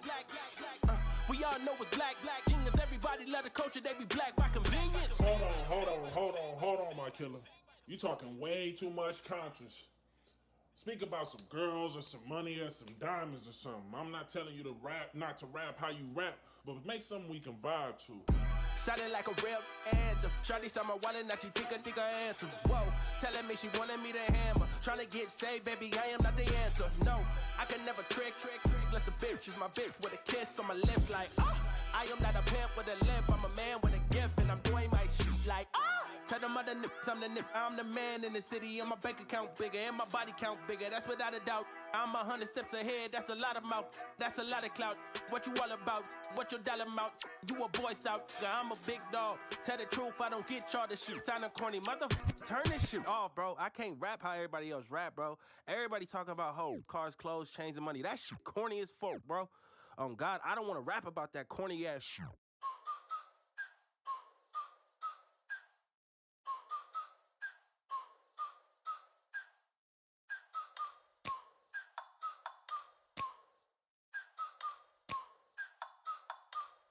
Like, ride with me if you ride with me, you can slide with me if you feel like 550 on the 5 sticky, come get high with me, that's a deal, right? Ride with me if you ride with me, you can slide with me if you feel like 550 on the 5 sticky, come get high with me, that's a deal, right? That's a deal, right? That's a bet, right? That's a bet, right? That's a deal, right? That's a deal, right? That's a bet, right? That's a deal, right? That's a deal, right? That's a bet, right? That's a deal, right? That's a deal, right? Ayy, coming down like precipitation. I ain't never met a limitation. Hater plotting my elimination. Gotta go to Google for the information. I'm a superstar, so I gotta shine. Top dollar be the bottom line. Bottom feeding niggas out of line. Turn your heart rate to a dotted line. Yeah, my zodiac probably dollar sign. Got the energy to win it, my nigga, I'm feeling great. Got a date with destiny, focusing on my fate. I don't give a fuck what you rapping, you been a fake. I'm everything that they ain't, it can't be, it won't be. Wanna see me fall, I can't go, I won't leave. Coming from the block with plain clothes and police. Straight up to the top with bankrolls and rollies. Ride with me if you ride with me, you can slide with me if you feel like 550 on the 5 sticky, come get high with me, that's a deal, right? Ride with me if you ride with me, you can slide with me if you feel like 550 on the 5 sticky, come get high with me, that's a deal, right? That's a deal, right? That's a bet, right? That's a bet, right? That's a deal, right? That's a deal, right? That's a bet, right? That's a deal, right? That's a deal, right? That's a bet, right? That's a deal, right? That's a deal, right? Ayy, 12 can't really stop shit, so I'm still pushing like a mosh pit. Ice dripping, think I'm hot shit. In the yellow bucket with the mop stick. I've been jugging jams like wholesale. Everything must go sell. Hitting bitches with the oh well. Need 100 milli on the low scale. On my worst night, I'm the best nigga. Wouldn't mess with you, couldn't cap to him.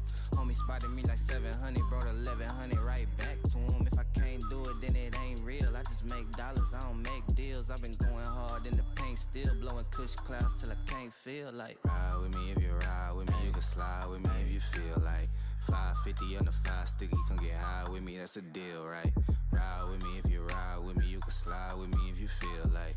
550 on the 5 sticky, come get high with me, that's a deal, right? That's a deal, right? That's a bet, right? That's a bet, right? That's a deal, right? That's a deal, right? That's a bet, right? That's a deal, right? That's a deal, right? That's a bet, right? That's a deal, right? That's a deal, right? Got 5 on it.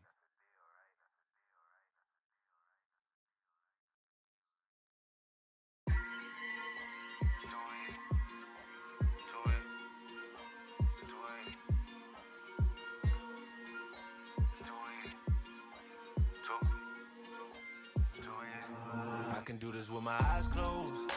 It's too easy. Too easy. I can do this with my eyes closed. It's too easy.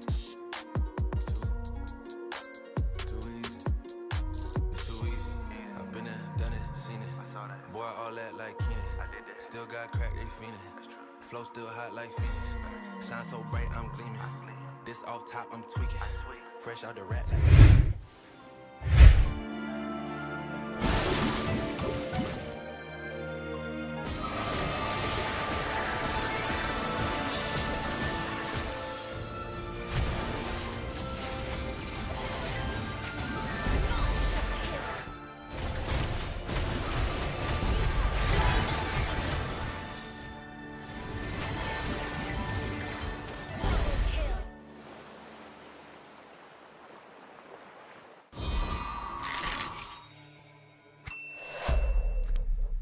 Hey guys, what's up? So today, we are featuring Novaria, the Star Rebel.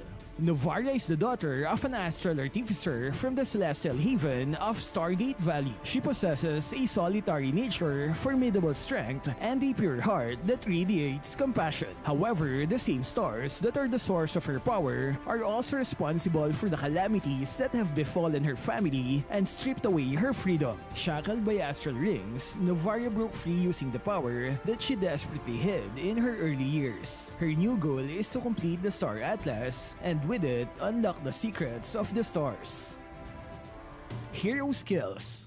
Novaria is an artillery mage with burst potential and support capabilities. First skill, Astral Meteor. Novaria uses her first skill to continuously deal magic damage and gradually slow down the enemies in a designated area. Second skill, Astral Recall. In the first stage, she enters Astral State and then draws an Astral Spear towards her from a distance, slowing enemies along the way. While in this state, Novaria moves faster and can pass through terrains. Upon catching the Astral Spear, her second skill changes to Star Shatter. Second skill, Star Shatter. Novaria can launch the spear, detonating upon impact with the first hero it hits. The damage can increase based on the sphere's travel distance, and it starts where the spear is summoned. Ultimate, Astral Echo. Novaria scatters Astral Echo in a direction to briefly slow and increase the hitbox of enemy heroes by 250%, and they will also become visible for 8 seconds, revealing the surrounding area. Passive skill, Star Trail.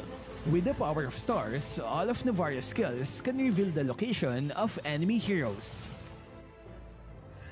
Pro tips. At the beginning of the game, start by leveling up her first skill to quickly clear the first wave of minions. After that, prioritize her second skill and ultimate whenever possible, since her second skill is her primary source of damage. Although her first skill is mainly used for clearing minions, it should be given less priority compared to the other skills. To maximize the damage of her second skill, you'd want to move away from where the spear is summoned. By doing so, you gain more stacks to increase its damage. Remember, the travel distance starts from where you first summon the spear. Her second skill has a long-range feature, providing a safe way to check bushes for lurking enemies. Moreover, the spear briefly detects hidden enemies if it passes through a bush where they are hiding, making it an excellent tool for reconnaissance. As soon as Novaria casts her second skill, she gains the ability to move through terrains. Use this advantage to maximize the travel time for the spear to fly toward her, then launch it from the longest distance possible. Novaria's ultimate gives her extra vision, allowing her to hit enemies with her second skill from a distance. And because of the increased hitbox, it makes it easier to hit her targets. Her second skill upon entering the astral state provides a movement speed boost that can further be enhanced by 60% if you pass through a wall. Because of her astral state, you can move outside the walls to evade those fast-moving enemies. You can use her second skill to check multiple bushes in the jungle area, giving you a tactical advantage over your opponents. Laning phase. To gain an advantage during the laning phase, use your first skill to slow down the enemy, then activate your second skill while retreating. Position as far as you can before triggering your second skill to deal the highest possible damage. Her first skill is good for clearing minions fast as it deals HP-based damage. You can win the lane by using her range advantage. Target the enemy hero to make them recall to their base, which eventually delays their farming. Team fights. When in team fights, use her second skill first, followed by her ultimate to provide vision. Maintain your distance as far as possible, and then launch your second skill again. Try to get a clear path to your primary target because enemy heroes and summons can block her second skill. When you suspect the enemy team is rushing the Lord, use the ultimate to gain vision on that area. Take advantage of the vision and decide whether to initiate the team fights. There is a brief slow effect on her ultimate, making it a good chasing skill when the enemies are escaping. Tactics. Novaria's mobility and incredible attack range makes her a formidable ranged mage. As early as level 2, she has the ability to roam and provide support to teammates or disrupt the enemy jungler while maintaining distance. And because her second skill allows her to pass through walls and provides a zoom out view, this makes it easier to navigate in and out of jungle areas. Because of the long range, you can gain the advantage of lowering the enemy's HP before the teamfight even starts. Watch out for those low HP enemies that are trying to recall after a teamfight. You can clear minions faster by combining her first and second skill, giving you more time to support your allies. In the late game, Novaria should roam around the battlefield looking to hit enemy heroes from unexpected angles. In this stage of the game, you should focus on sniping enemies on the back or those core damage dealers to destroy the formation and win the fight. Build. There are two distinct build paths to consider when playing Novaria. The first is a utility mage build, emphasizing cooldown reduction and additional damage from Glowing Wand. Remember, her skills are HP based, which means she can still deal decent damage even with a low magic power build. The second build focuses on burst damage, prioritizing Clock of Destiny and Lightning Truncheon. With this build, she can easily eliminate half of a squishy hero's HP with a single skill in the late game. For added sniping abilities, Flame Shot is recommended, while Flicker is a good option when facing highly mobile opponents. Counter. When fighting Novaria, you have to watch out for her long-distance damage. You can avoid it by dashing or doing unpredictable movements. Athena's shield is a great counter against her damage. The protection it gives almost has the same cooldown as her second skill. Novaria is an easy target after her astral state. Wait until she uses the skill to attack because she'll have limited mobility after that. Synergies. She's a valuable teammate for allies who require precise targeting due to her ability to enlarge enemy hitboxes. Examples are Franco's Hook, Selena's Abyssal Arrow, and Beatrix's Sniper Mode. All of them require accurate aim, and with the help of Astral Echo, hitting enemies will become easier. And that's it for our hero Novaria. So what can you say about her skills? Share it in the comment section. That's all for this video. Stay safe and thank you for watching.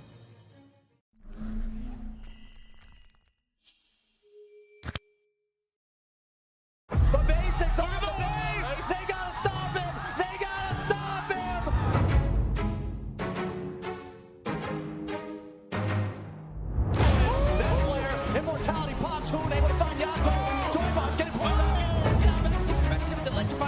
takes down best player. Basic on the take down team. Joy Bots, President ISO, fight Basic. Here we go.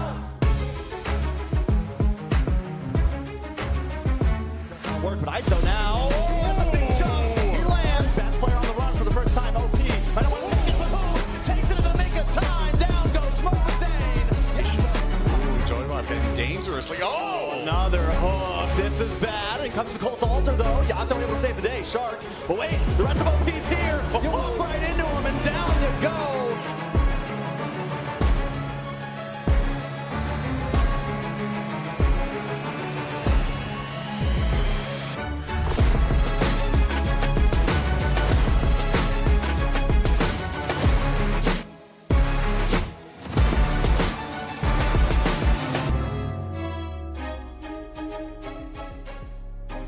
Oh, I think MLBB and mobile esports can clearly be the #1 opportunity for kids to enjoy, play, learn, have fun, and find futures for themselves.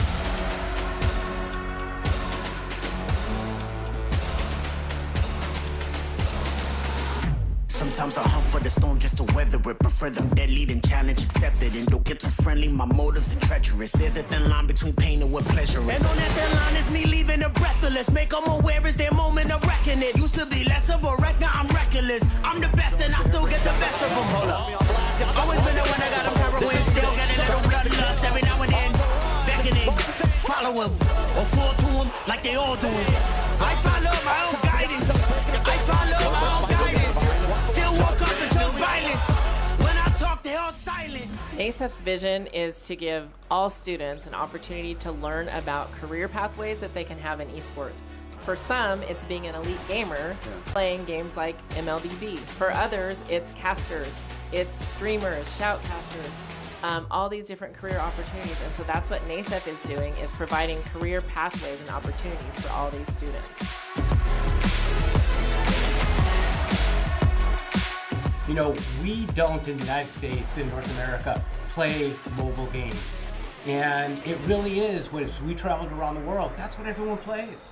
So if we're gonna compete and we're gonna give kids the same opportunities everywhere else in the world, they gotta learn how to do it. And there's nothing like MLBB, it is the best in the world. I'm feeling a little bit dangerous, and they looking a little bit anxious. If I'm laughing while I'm swelling in my fingers, it's only a warning that you can't just walk up to me, talking to me. Ain't no telling my reaction, I could black out. This is such an experience, and it's always one I wanna max out. Defy the odds, and they're well on their way of doing it down the mid. The Nubian flicker, Yato. Ladies and gentlemen, welcome back to the Mobile Legends Scrim Academy Cyberpunk Tournament quarterfinals. That's right, guys. Today, we have officially made it to the top 8 teams competing for a top 4 position for the semifinals. We've already seen one team push forward, and now for the second series, the final series for today, half of the quarterfinals, you're going to be seeing Endables go up against Asian Disappointments. 2 very big teams with some great elos, some great hero pool, and high mechanics. I can't wait to see where this goes, but we're going to swing over to our amazing casters desk to meet who will be soaring us through this amazing venture with these 2 teams. Go, we got Rim, we got Scared Jet. How you guys doing? I'm doing great. You know, I'm excited. The first series was a match to see between, you know, Refugeez. So I'm excited for this one. A lot of hard hitters here. What about you, Scared?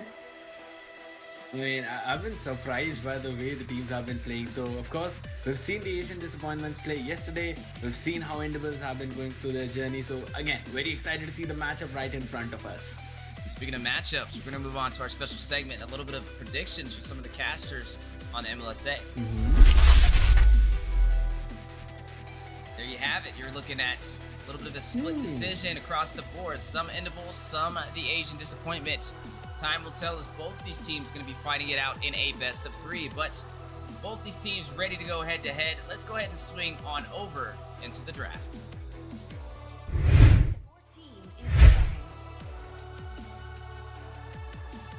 Okay, Rem, you've got the Endables, I've got the Asian Disappointment.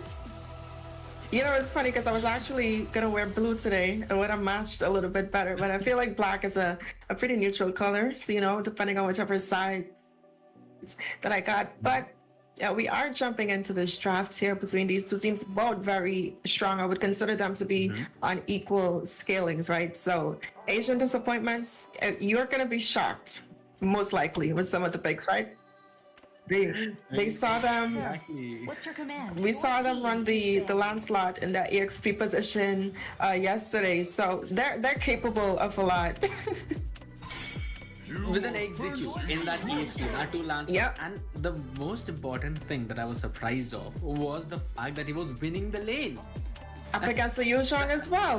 That's the crazy part. And his rotation was faster than Yuzhong. How can you ride faster than a dragon who's soaring into the sky? But nonetheless, the first couple of bans, Fanny as well as the Glue. Pretty standard bans as of now. You know, Fanny can wreak havoc in the arena, and Glue is definitely one of the most unstoppable forces in that EXP lane. I am also expecting them to take away either a... Okay, so I was not expecting the Lancelot. I was expecting the Valentina. I mean, the Lance works, right? We were just discussing it. Usually when you see the Lancelot for any other team, okay, jungle. But when you're going up against Asian disappointments, that's a flex pick for them. And we saw how well it works out in the EXP lane, but also based on statistics and matches that we've seen, we do know how the Lance performs in the jungle position as well. So they do have that going for them. And a little bit of insight for those of you who may not know on the Fanny ban. Yes, it is a standard or a safer ban, if you will. But the side of Asian disappointments, they do have, you know, Gosu Zero on their team, who is a very, very prominent Fanny player. So a little bit of a target ban, you know, coming in there for the set of Endables. Absolutely, and he has played Lancelot in the EXP as well with the execute, so you have to be wary of that too. But again, Novaria as well as the Beatrix, both of them being taken away, pretty standard bans yet again. But that does leave room open for the Joy as well as the Kaja. There's also the Franco's open. We did see yesterday some amazing Franco plays coming in as well. Yeah. Another tournament. No, it was this one only. Yeah. My memory is not pretty sharp. I mean, but it's still quite on point. It's accurate, right? Once you go up against a good Franco, it's really hard to really, you know, counter him. When those iron hooks land, you really just gotta start praying at that point, you know, for a mess up. But speaking of things that's not gonna be allowed to walk into this draft, the Arlot is going to be banned out, but like you mentioned, that leaves the Joy open, it leaves the Kaja open, and I feel like right now the safest pick would probably to go in for that Kaja, secure the one of those suppressions, or you can also go for the Fredrin, secure that jungle. Yeah, so pretty safe pick coming in terms of Fredrin. That could be pretty, you know, well versed and can also be flexed in the EXP as well as the jungle. You said it perfectly. But again, I would really feel like if they're actually going for Joy, they've gone in for Joy. I love the pick coming in. It's been so long since we've seen him, you know, being worked up in that EXP lane. Plus provides a ton of utility, and now I really feel like Asian disappointments would want to pick some kind of maze that has its own ability, because Joy would not let you live in that backline freely. Absolutely right, but the Kaja is still open. I feel like they're kind of forcing them to either take the Kaja or the Franco here, because you, at the end of the day, you still need a solid answer for this Joy. However, something like the Mlsa is also open, so they could potentially pick that up, and I feel like if they have these two picks, they could take the Mlsa, they could take the Kaja, get that roam position, as well as that EXP position locked in on. I feel like both of them would be very dominant, but no. Asian disappointments are going to go and put a little bit of their comforts in the bag here. We've seen the high-lows being played from them in almost every game so far in the Cyberpunk Tournament, so they're going for the side of comfort here. To live. If it's working, if it ain't broken, no need to fix it. That's probably the idea. Yeah, exactly. So picking up the Hoilas yet again along with the Kadita. I really like the Kadita pick coming in, because yes, you've got the mobility to, you know, somewhat dodge the Joy, and you also have the rough creeps to actually delete those squishy opponents who would be coming in your way. Knock up for that crowd control. So if Hylos stuns someone, that person is basically dead if in case they do not have an Athena shield. But again, the answer for for the Kadita in terms of a Faramis. I really love that. Can be flexed as a rover of the team or even in the mid lane. Also leaves room enough for maybe a possible minor topic if they want to. But again, I want to see a hero that actually answers the high loss, and the carry is going to be absolutely perfect for that. Sniper ready. Give me a target. Absolutely right, and I do think in terms of responses, Asian Disappointments picking up the Leslie is also a good response to what they have going on there in that gold lane matchup, right? I feel like we're gonna have the true damage being displayed throughout both sides, right? So once it comes to that mid to late game, prepare to not be tanking as easily as you would have, because that's where both these marksmen really shine in that late game phase. And I feel like if we're talking early game right now, I would say that the side of Endables has a little bit more pressure. Just by having the Faramis, as soon as they get that level 4 power spike, that's when I feel like we're going to see Endables really execute some of that confidence. Yes, that is absolutely correct. All they need is level 4 to actually pop off in that match. Plus, you mentioned the Faramis, there's also the Joy who pops off at level 4. You know that ultimate is going to come in, and I want to see if they decide to actually put the Joy as a full damage build or a semi-damage, semi-tank build or a full tanky build. Because I've seen all three of them, and I personally love the semi-damage build Joy. Basically 3 items for the damage and then a couple of items as for a tank, maybe a blade armor. But in this match, I don't think so even a blade armor would be good because it's Leslie that you're up against. So you're gonna penetrate through that entire shielding. So maybe going for a Twilight armor or something that actually returns the damage back to the attacker. So we'll have to wait and see. Franco as well as the Yu Zhong being banned out. Okay, so they want to make things easy for Joy in the EXP game. That is something that I feel like. But Asian Disappointments, they've got the idea. They do not want to give Franco or the Grok in their hands, banning them out, but it still leaves room open for the Kaja.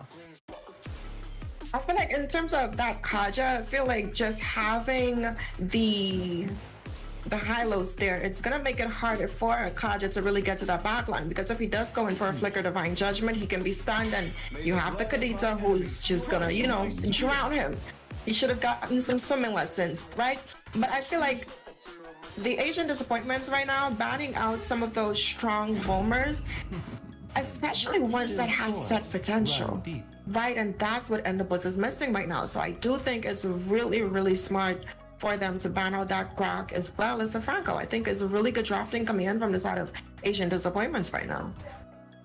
True, that is correct. But then again, it still leaves room open for a couple of more tanks that have the set potential. One of them being the Atlas, the second one Minotaur. And Minotaur is the one that's basically the priority these days. So let's see what the final pick is going to be. For the jungle, they're going to stick with the Karina. Pretty solid answer for the Link coming in, because you've got that immunity and the Dance of Blades, I believe. So you would be able to dodge quite a lot of that basic attack. So let's see. Okay, Joe, I totally forgot about that. So yes, again, it could be a pretty solid pick as well, but let's see. For the jungle, they're switching things up a bit. So Chow has been locked up, so that's one thing for sure. It's going to go in that room, and Basha in the jungle. They're definitely taking us back some seasons here, it looks like. I can't remember the last time I've seen a Basha in the jungle. I think one of the teams in the tournament, Aggravate One, actually ran this in the Cyberpunk Tournament, but we're going to be heading into Game 1 of Series 2 in the Mlsa Cyberpunk Tournament, and I'm excited to jump into this game versus Endables going up against the Asian Disappointments.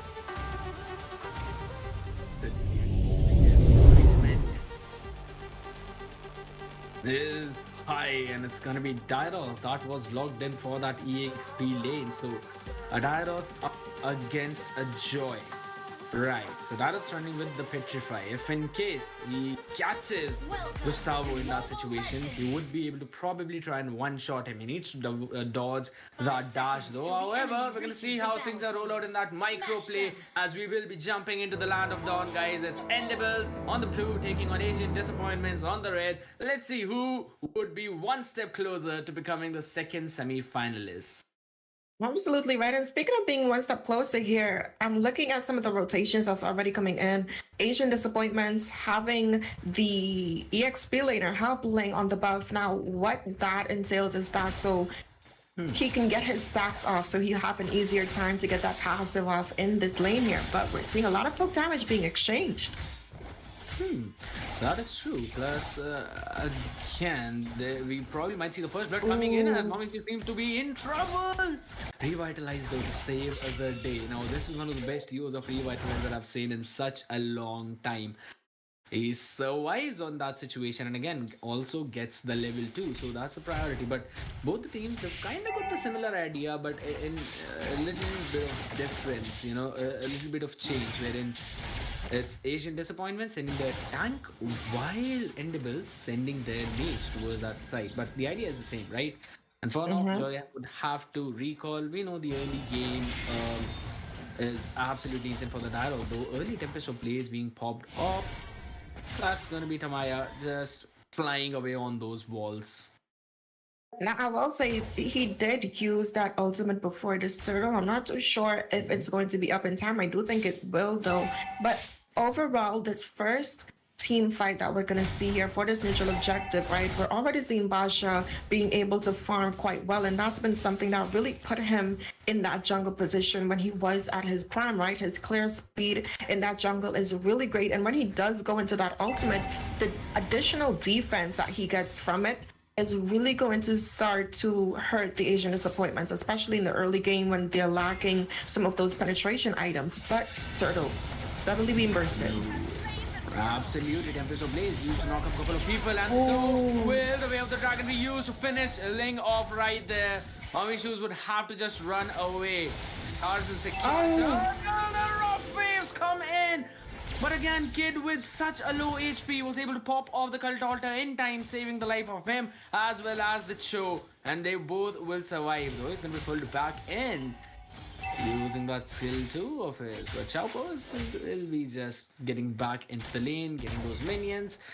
Now again, both of these teams are level 4 dependent, right? They both would want to play around whenever their ultimates would be up. So the ideas would be the same. However, the Cult Altar would become the key factor in those fights. Because if you are able to bait it out early on, you would have an upper hand. But if it comes perfectly on time, then you basically already use the rough waves, you've used the ultimate of high loss, you've also used the temper of blades, you cannot go in again, you would have to retreat. So they would have to play with the cooldown timers pretty well. I think that's where Asian Disappointments is going to feel the pain in these team fights, because they have a burst composition, essentially a pick-off comp, right? But if you use your skills and then the Cult Altar comes, you are lacking a finisher. And that's what happens when you run a mage like the Kadita instead of something like the Farsa. Farsa has the burst, but she also has that continuous poke potential, you know? So I feel like, speaking of poke potential here in this top side, we're seeing Mommy is having to use that Path of Glory there to kind of get himself out of that situation. And again, the pressure that Endables can continuously apply, and it's all because of the composition that they have. Absolutely, Zero securing the Hector Seas and quickly jumps in to finish off the Joy. Gustavo was just did not expect Zero to be in that specific bush, and that was some early bush coming in. And meantime, in the top side, that was a 3-man gang onto the carry. Gina Salty was not able to survive, and this was the moment Chow actually left him, but we're going to see engagement. Heals it away with the rough waves. What a perfect use of the skill, and that's going to be Basha still finishing that off, but you're going to take that trade. You're absolutely fine with that, as now Basha will fall with the support of the Ling, while in the top side, we're going to see Joy jumping in. Perfect beating those minions, since Leslie did create that distance. However, the fights up, down, bottom, everywhere, it's being won by the Asian Disappointments, even those objectives.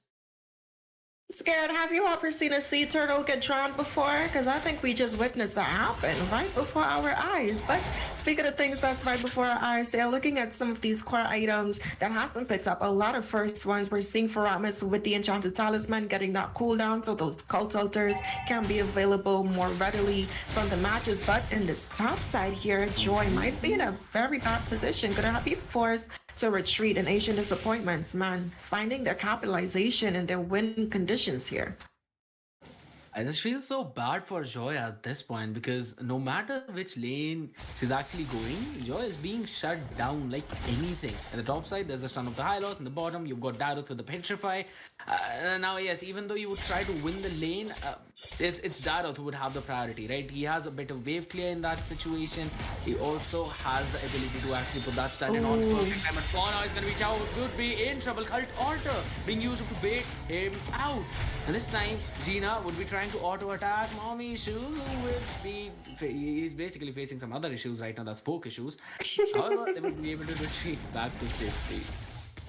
Absolutely right, and I'm looking at Endables right now. They're trying to apply some more pressure in that EXP lane. You mentioned the Joy is having a harder time, so making their presence be known down there is really going to help Gustavo here get a little bit, actually see some joy in this game, because she's been seeing everything but that. But Totnak here is looking for a potential setup, but I like that Asian Disappointments is being so protective of I Hate Gold lane here.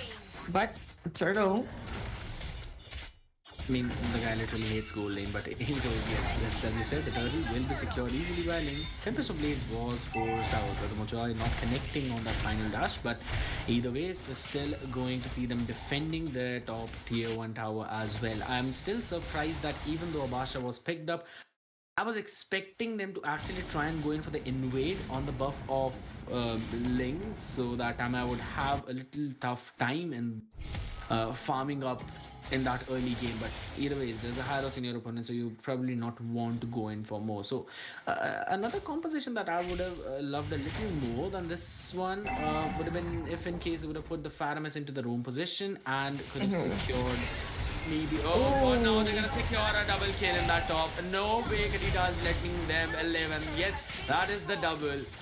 I mean, I haven't seen a sea turtle drown in water, but now I've definitely seen an elf along with a kung fu master being finished off in that tsunami.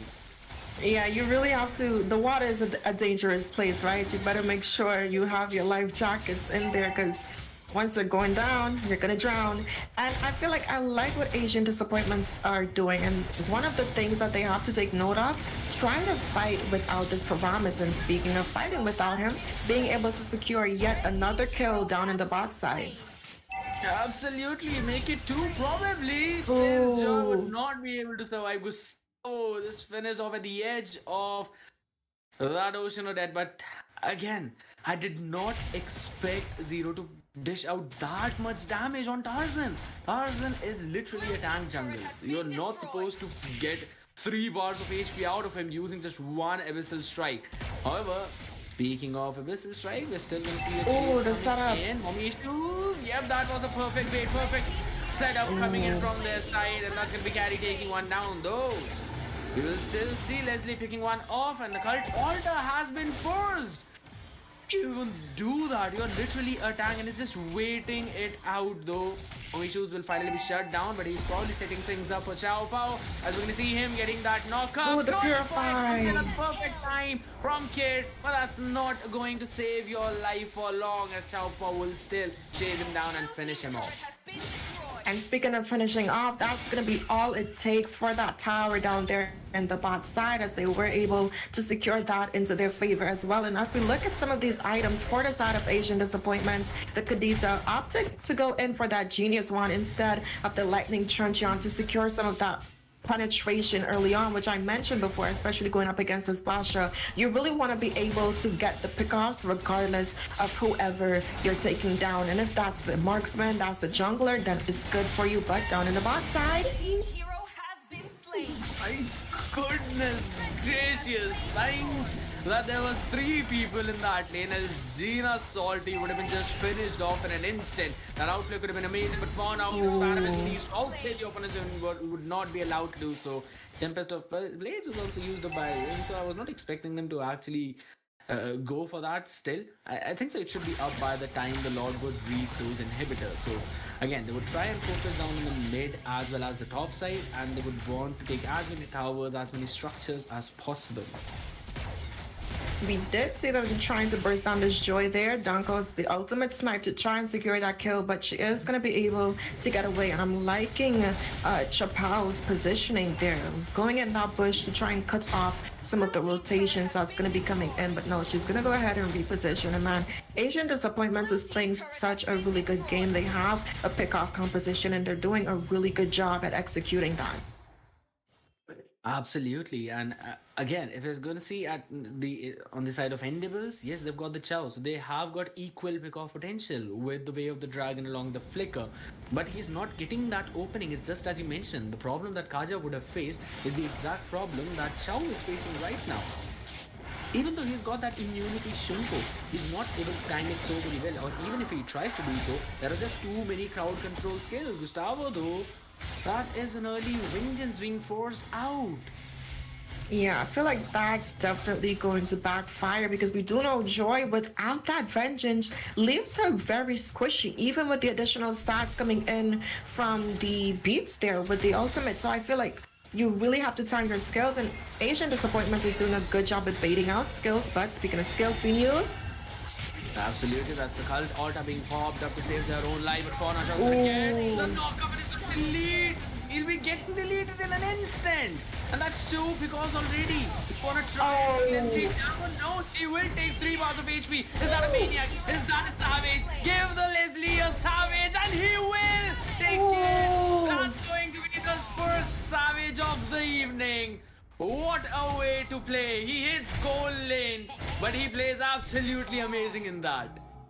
I feel like when you have a name like that, it's just to throw you off, right? It's like, how can you hate something and be good at it? You have to love something in order to be perfect, to execute perfection, right? But no, it's just to throw you off. And like you mentioned, that savage, man, coming out from the side of Asian Disappointments, and we mentioned the power of this Leslie in that late game, right? We do know for the side of Endables, they have Gina on this carry as well, but in terms of getting that burst potential, that's where Asian Disappointments is going to be, you know, getting their shine. And we mentioned that yes, they do have the cult altar at their disposal, but now we've entered that mid to late game, and now they don't even have to worry about the Kadita only, because as we just saw, Leslie doing the damage. Exactly, and the vengeance will not save you from this. Yes, there's a damage reduction, but still it's true damage. It is penetrating through everything that you've got to offer, and now it's just a desperation move. I feel like since they want to pick Hylos off, that's going to be a place getting connected. And Ocean or Dead, we're going to see probably Chavo jumping in, but Pornogat is going to get a double kill. The cult auto being used at the perfect time. They need the shutdown on I8 Golden, but he is deleting them in an instant. Please run away, Chow. You will also be obliterated. Man, that was such a good kickback coming in from this Basha here, and that's just demonstrating the strength of Leslie, right? I've never seen her kick away a moving wheel before, but Joy looking for the back line. Ooh, wow. It's probably want to look for a doctor in this case, because that move will not heal properly, as Karita is going to get the shutdown on carry, and we are seeing a Leslie chasing away 2 people in that situation. Little the ultimate. do we see. She's on fire right now. I feel like, okay, you can ban out the Novaria, right? Because we do know the Astral Echo can give you vision, but Leslie can also give vision and deal damage at the same time, and that's just with the ultimate, not accounting for the damage that she's executing with these basic attacks. And I feel like Asian Disappointments, especially looking at the lead that they have, they're in a good position to be able to close out this game here, Scared.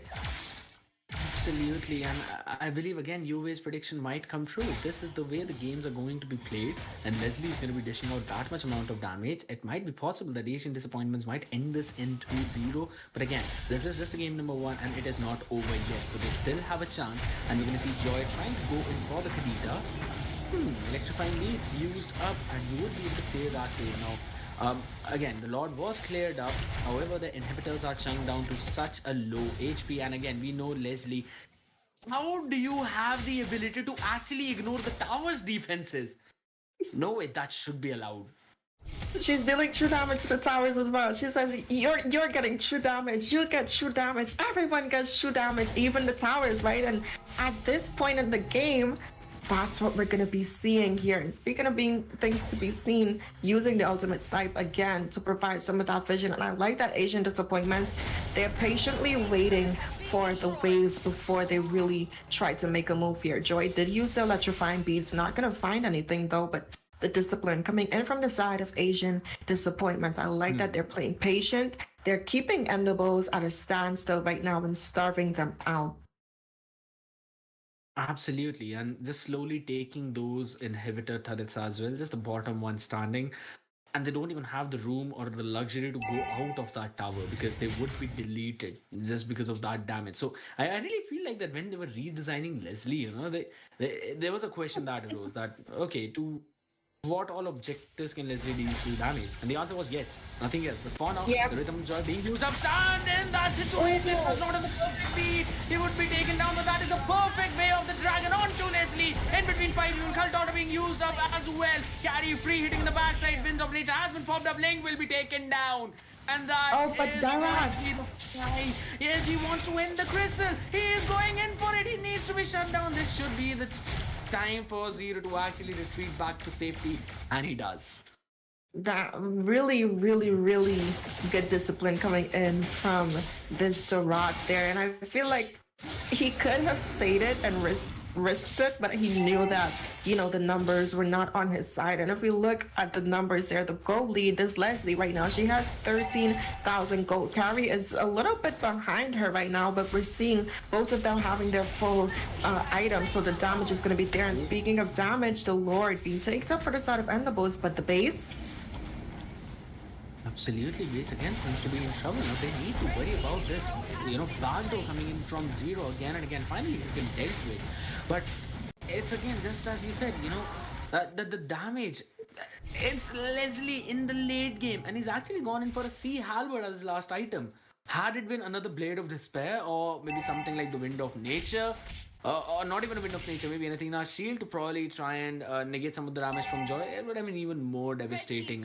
But again, Sea Halberd still has its own perk and also get that life drain into effect, on which others might not be able to reach. However, the Lord, since it's marching from the bot side, they should be able to take a couple of towers of that specific lane. The Lord would be charging in onto those towers, but the other lanes still seem pretty strong, still standing strong. But Gustavo in that top, got a decent amount of damage now, but was not able to tank anything at all.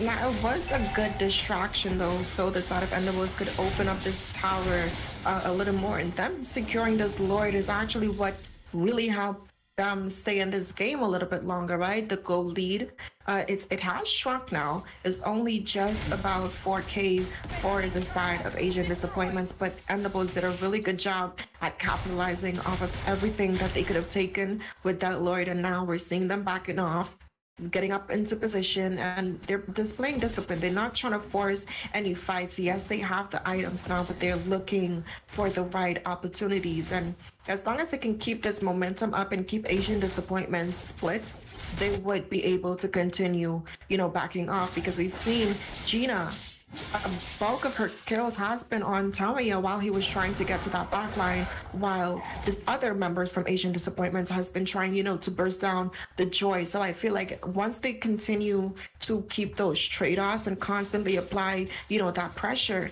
it's going to help them overcome the Asian Disappointments, especially having this Faramis on their side.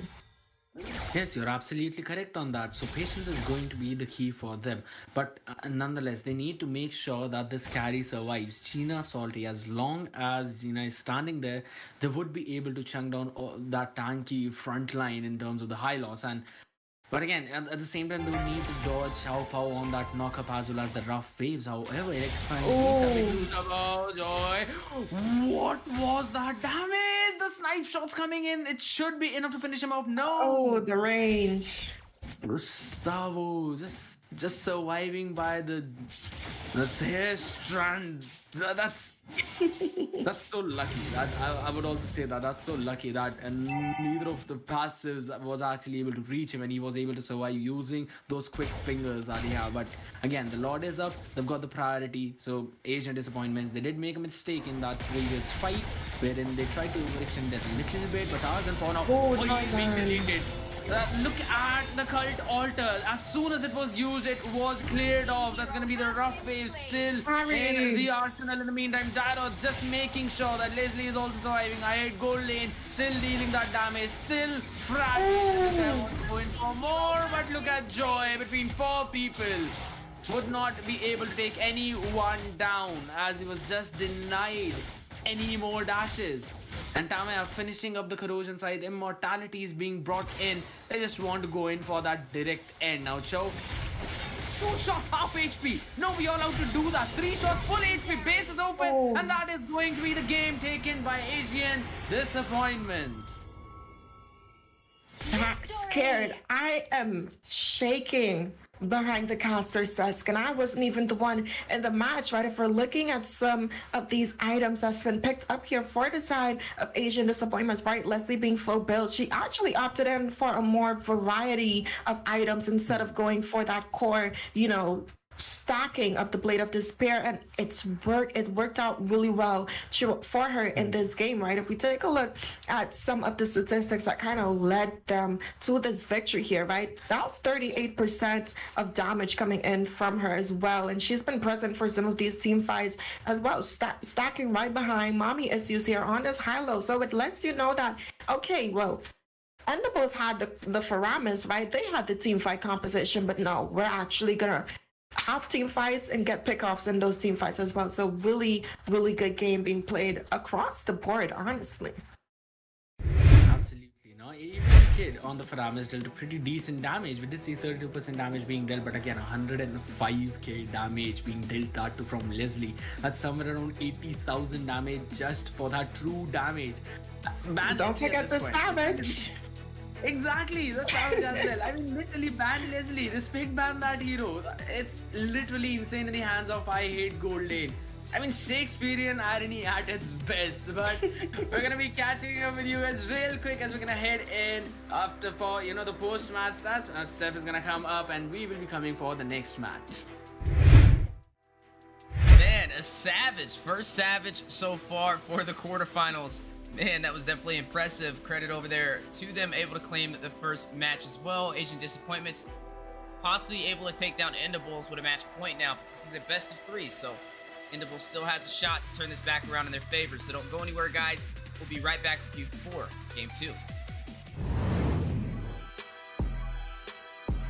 I've been mortified, fortified, feeling like a Mordecai. I ain't regular, feel like Jordan wearing 45. Traumatized, victimized, seen some of my die. Knock you off a base with a bat when them slide. Homicide, genocide, televised, emphasize, perpetuating war to that nigga, he gon' pick a side. Hood ties from hood lines, my nigga doing dope lines. Don't run into the cops, that's a big exercise.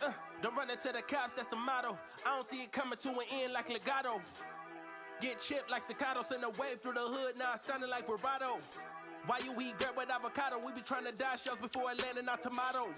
Singing all my sorrows on Apollo. I've been trying to pave the way, but they didn't tell me it was potholes. America ain't dreaming, it been scheming when the birth of a nation came from black. We all know it's black genius. Everybody love the culture, they be black by convenience. Hold on, my killer. You talking way too much conscience. Speak about some girls or some money or some diamonds or something. I'm not telling you to rap, not to rap how you rap, but make something we can vibe to. Sounded like a real anthem. Shawty saw my wallet, now she think I answer. Whoa, telling me she wanted me to hammer. Trying to get saved, baby, I am not the answer. No, I can never trick. Unless the bitch is my bitch with a kiss on my lips like, I am not a pimp with a limp, I'm a man with a gift, and I'm doing my shit like, Tell them other nips, I'm the nip. I'm the man in the city, and my bank account bigger, and my body count bigger. That's without a doubt. I'm 100 steps ahead, that's a lot of mouth. That's a lot of clout. What you all about? What your dollar amount? You a boy scout, yeah, I'm a big dog. Tell the truth, I don't get y'all this shit. Time to corny motherfucker. Turn this shit off, bro. I can't rap how everybody else rap, bro. Everybody talking about cars, clothes, chains, and money. That shit corny as fuck, bro. Oh God, I don't want to rap about that corny ass shit.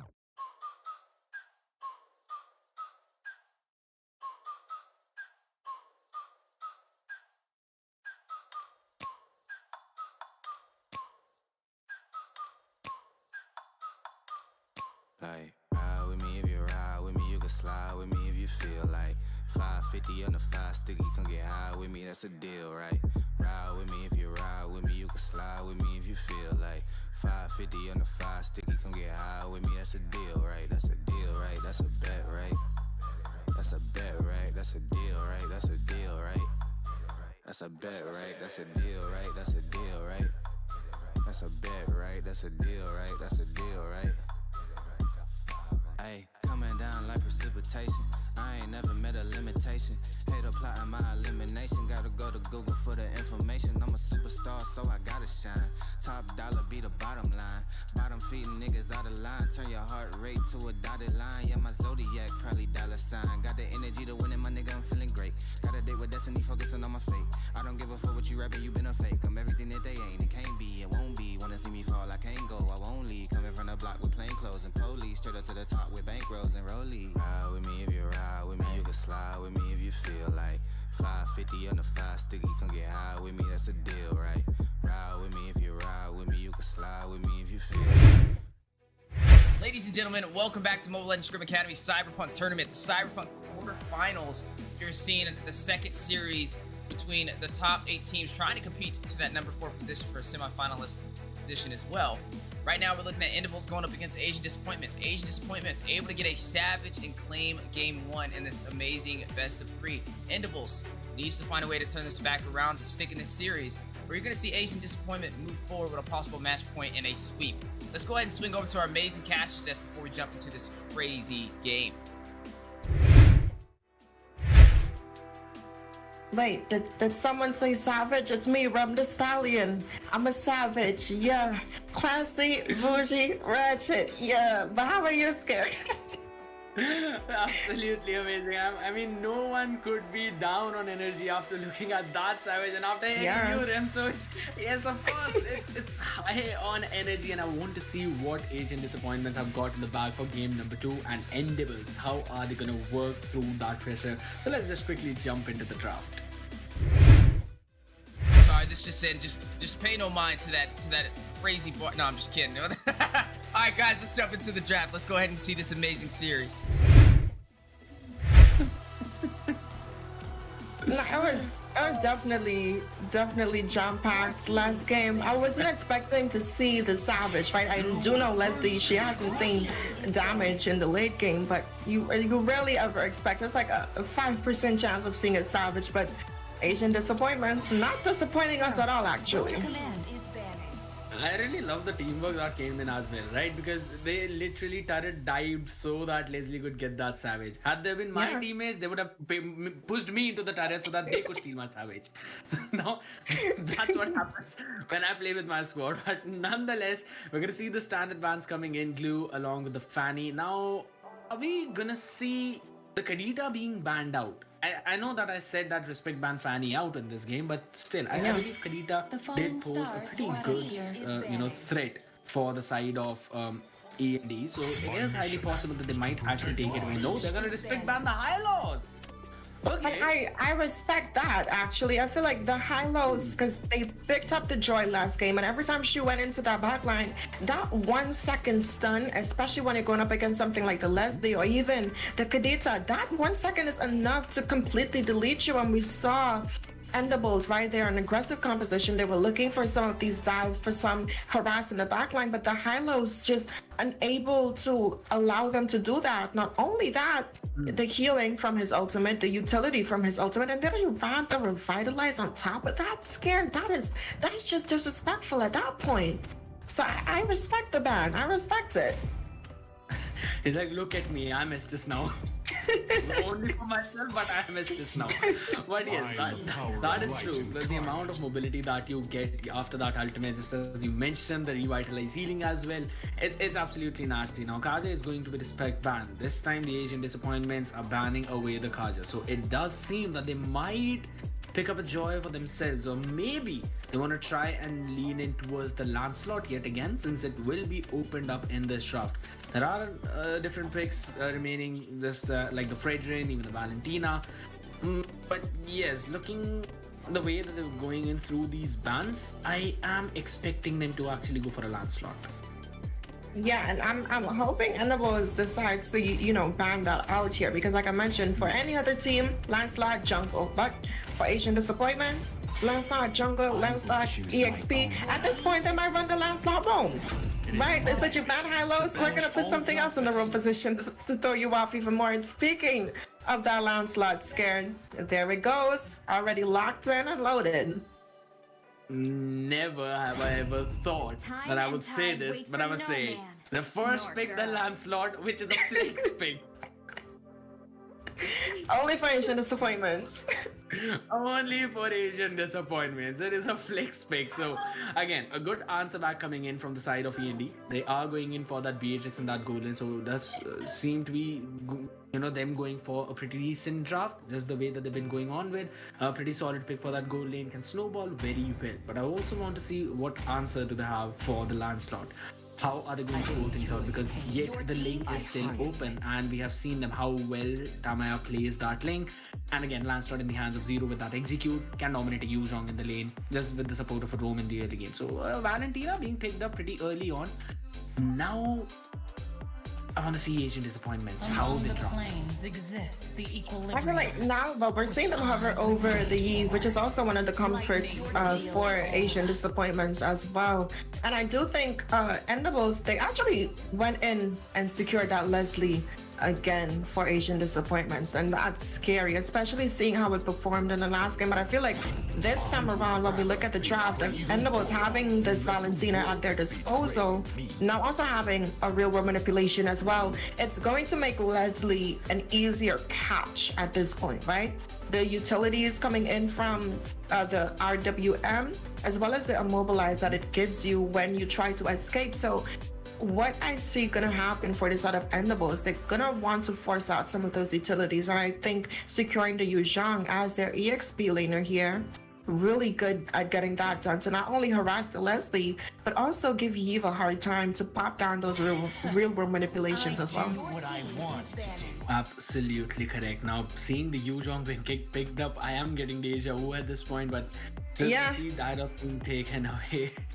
Right, so yes, now it's just as we've been talking about, there are two ways to actually counter a Valentina. That one, you don't give her any ultimate. Two, you dump up so many that they get confused and are not able to properly decide which ultimate would be better suited for which scenario. So for now, it's just as you said, real world manipulation. It can be stolen away. There's a Black Dragon for it. What? Zilong? A Zilong ban? Now I wasn't expecting to see that this time around. I have absolutely no idea. Maybe Zilong roam has been a thing. Have you seen a Zilong roam scared? Not in my meta, not unless I'm actually smurfing on one of my new accounts. And even then I would not play roam Zilong. But it's interesting. Interesting, yes, that's a very good term to actually use for this specific draft that we have. The long band out, interesting man. Let's see how it actually turns out. Franco and Grok, just like the bans in the previous match we did see coming in from TAD in the last two, they're sticking to the same. Now Kufra is going to be pretty good, especially against the Lancelot. There is the Mlsa still open. If they want, they might as well opt for it. But again, Kufra is also pretty good with those setups, Tyrant's Rage, Tyrant's Revenge, those flicker combinations. You can catch even the Leslie by surprise. But Hylos being banned out, Atlas is going to be a pretty good pick. I think they have some really good options in terms of roams, but I feel like with Asian Disappointments at this point, and I see it in your expression, yes, you have the good, you have the meta, right? But they don't want that. They don't want that. They said, we're going to make the Cyberpunk Tournament interesting. We're going to make this lively. We're going to introduce some new metas. And so far, you said it in the last game. You quoted it pretty well. If it's not broken, don't fix it. So they're leaning for the comfort. They're literally like, look at me, I am the meta now. That's literally what they're saying right now. Lancelot with the execute and the EX lane, he's gonna go bonkers with the Yuzhong. Maybe, but again, we are still seeing the Kufra coming in. We also have the Hayabusa, so pretty solid lineup to actually finish the draft for END. Again, what are your predictions in this game, Rem? I'm going to have to lean towards the side of comfort, man. I'm comfortable. I'm as comfortable as they are. What about you now that we're looking? It's comfort up against the meta. Let's see how it actually, turns out. Again, according to the draft, I personally feel like that END have the upper hand, but we'll have to see, guys, as it is the match point in the second quarter finals. Asian Disappointment leading 1-0 against Endables on the red side, chasing and trailing. They have this one chance to come back and force a game 3, and we'll have to see if that comes true or not. Absolutely right, and I already like Mommy Issues there on the back. I feel like as a roamer, he's running the Revitalize again. So is this some type of strategy that the Asian Disappointment has going for him? I do feel like when you're running that favor, for example, I feel like the Revitalize also gives you that additional, to pop that heal that's going to be coming in here. But we're looking at the rotations, mid lane, and that EXP lane to help give Lance an advantage going up against that Yuzhong. They're also getting their level 2s, so the roamer as well can get that job done. So Asian Disappointment sticking to that new rotations that we see coming in. But speaking of rotations coming in, focusing on the top side this time around. Yes, Momishu is just going to be spotted out in that bush. Now we're going to see Gina trying to go in for a little bit aggressive though. So this time Habus are going to rotate towards that side. Yuzhong this time picks up the first blood against the Lanceman. So thankfully we're seeing what we need to see. Gustavo though seems to be in trouble. Will be picked off. So the trade coming in just as quickly from Tamaya would be able to secure that go crab towards the bottom side freely. Okay, almost pretty close, but Momishus can be in trouble. That is a very good dodge. Coming in. That's a perfect time, and we go popping Revitalize as well. But Arzan is still there, so they're not overstaying their welcome, not overextending, playing pretty safe. Oh, he's looking to cut this tree down. Oh, the shadow kill on the heel from Momishus. What a way, what a smart play, still survives. How do you manage that? I mean, that is the sheer skills and sheer instinct. He knew he could tank that, and I believe in it with luck as well. Absolutely, and again, that's one of the perks of playing comfort, right? You can play something that's in the meta, but are you really confident on that pick though? Do you really know how those heroes works and the stuff that you can and can't get away with? And we're seeing Asian Disappointments. They've been practicing these things, because to pull picks like these out in tournaments, that is another level of trust. And speaking of trust here, I think that they're going to look to set up for this first neutral objective in the game here. That is true. They've got the advantage, and they've also got the rotation superiority as of now, but I hate gold lane might be picked up. That's a good knock-up coming in. Tennis race not yet available, so I hate gold lane using a curd flicker to retreat back to safety, and in the meantime the team have secured the turtle as well. So definitely a win coming up for Asian Disappointments in terms of macro yet again. They're actually going for another dive, and this time is not going to survive that. You will have to pick him off, and okay, thankfully the Nibiru's passion was enough to finish. Yeah, because honestly, if he got away there, that would have been a tough time. But again, Tarzan, he's stealing some of the jungle, which is really good. He's going to put Tamaya on the back end a little bit there. And I like the rotations that I'm seeing coming in, but he's looking for Leslie to cut off her rotation in that lane here. And so many utilities being used up just to pick the Yuzhong off to provide an advantage to Zero in that lane. And now he would be chunking down that gold tower. However, Beatrice would be doing the exact same thing in towards that top side. And it's just as you mentioned, Leslie now facing trouble in her own lane. Now, I hate gold lane. I totally feel you. I know what it feels like to have the gold chunked out of your own tower. But nonetheless, their team is doing excellent in the other lanes. Their macro is working out pretty well as of now. However, I really love the way Endables are answering that. They're making sure that Leslie is not getting enough farm. And Beatrice is the one who has the advantage in the lane. We can clearly see on the 3k goal lead under the perfect setup. That is what you want to see from Tottenham. Now, Gina definitely is salty from getting that savage on them in that last game, right? And we're seeing the whole side of Endables, actually, they last match, they didn't really have an answer to get to that backline, but this time they have the dive and now they have the damage. And speaking of dive and damage, they will be able to take Valentina out. No, not the Valentina, I apologize. Eve out of the picture. Valentina did provide the support there, but again, Yuzhong is still being prioritized by the Asian disappointments. Now, this can actually go southwards pretty well. There we go, real one tradition. This time it's from Valentina though, so he stole the ultimate away just to pick Leslie off yet again. However, not able to finish. I hit Golden off. He had to burn his own flicker though, so it will not be available for the next 2 minutes, and his lane is being pushed in. So Beatrix will be providing the rotation, and Gina going a strong 3-0-1 is definitely ahead in that. And we're gonna see the ult being brought in, rather Friars as well. Turtle was stolen away by Ling. Are we gonna see the furious dive coming in from Gustavo? No, it is on cooldown, and the Lancelot picks Kufra off in the back line. The double assassin combo. This is the strength of it, that if you try and chase one of them, the second one will chase your own backline. And Leslie was just playing safe and towards the top in the meantime, so definitely farming up for the next few more minutes to get back into this game. absolutely right. And I feel like while Endables do have a solid answer for this Leslie this time around, Asian disappointments also do have a response. We're seeing them looking for Gina though. Oh, that is an excellent Tyrant's Revenge coming in from Totnak. I mean, but it did not provide him the Kufra in the previous game, but for now, Rather Fry is being used up just to slow them down.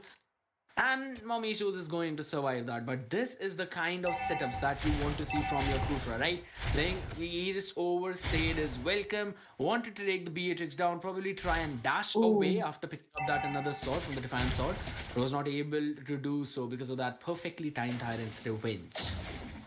And when you're looking at what Endables have going for them, right? They slotted the Beatrix in that gold lane position. They heavily focus the gold lane as well. And if we look at the farm, she's currently at 5,000 damage, but they're looking for her though. Will he find her? No, he will not. And man, this is kind of what's been happening last game, but now the roles has been switched here, Scared.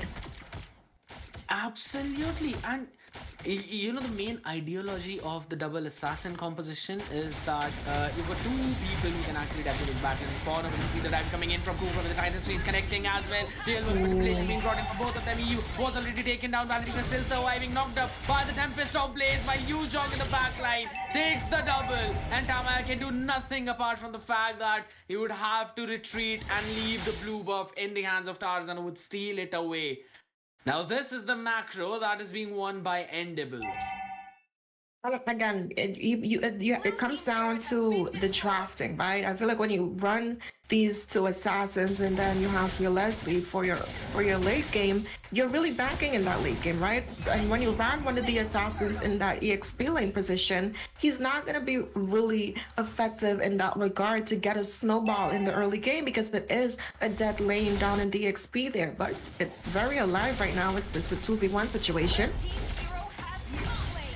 Absolutely, and that's going to be Lancelot picked off. Now Beatrix is hitting hard. Salty, he's going 6-0-1, and we also have Tarzan on that Hayabusa who has farmed up and he's got his own item. So if you see any isolated target, that shadow kill is going to hurt a lot. How do you stop Totnak in this case when he's just landing Tyrant's Revenge after Tyrant's Revenge, combine it with the Rage? They're just basically playing with the Asian disappointments at this point, especially they just bait them out a little bit and then going for that re-engage, and that is where Kufra shines. But again, the win condition for Asian disappointment is that Leslie is the farm of Leslie. For now, Xiaopao is going to be targeted by the shadow kill, and it's just as I was talking about, he flickers out of that situation. That was a very good play, but a ton of resources being burned up just to survive.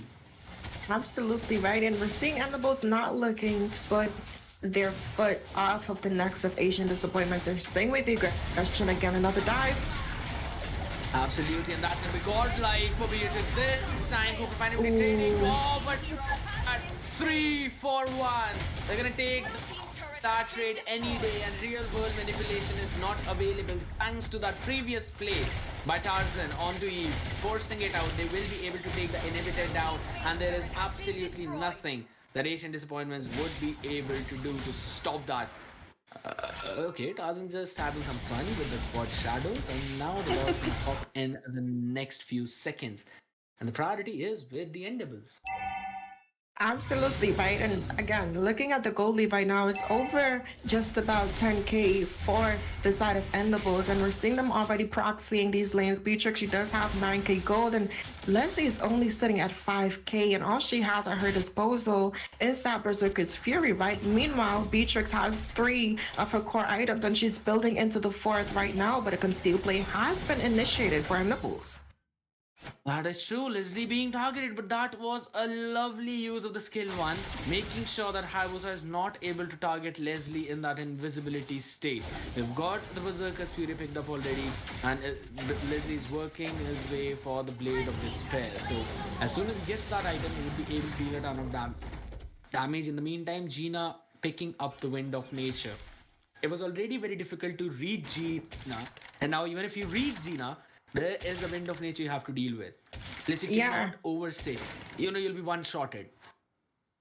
And I mean, the only source of like magic damage that's going to be coming in is Chappelle there on this Eve, and she, much like the Ferraris in last game, she doesn't really have that burst. She's a poke and harass type mage, and if we look at the builds that's coming in, the Valentina, she's building in for that burst, right? She does have the clock lightning combo as well as the CD reduction coming in from the enchanted talisman. But Eve, she's completely, her main focus right now is applying some of that utility, but there is no real front line coming in from the side of Asian Disappointments to set that up.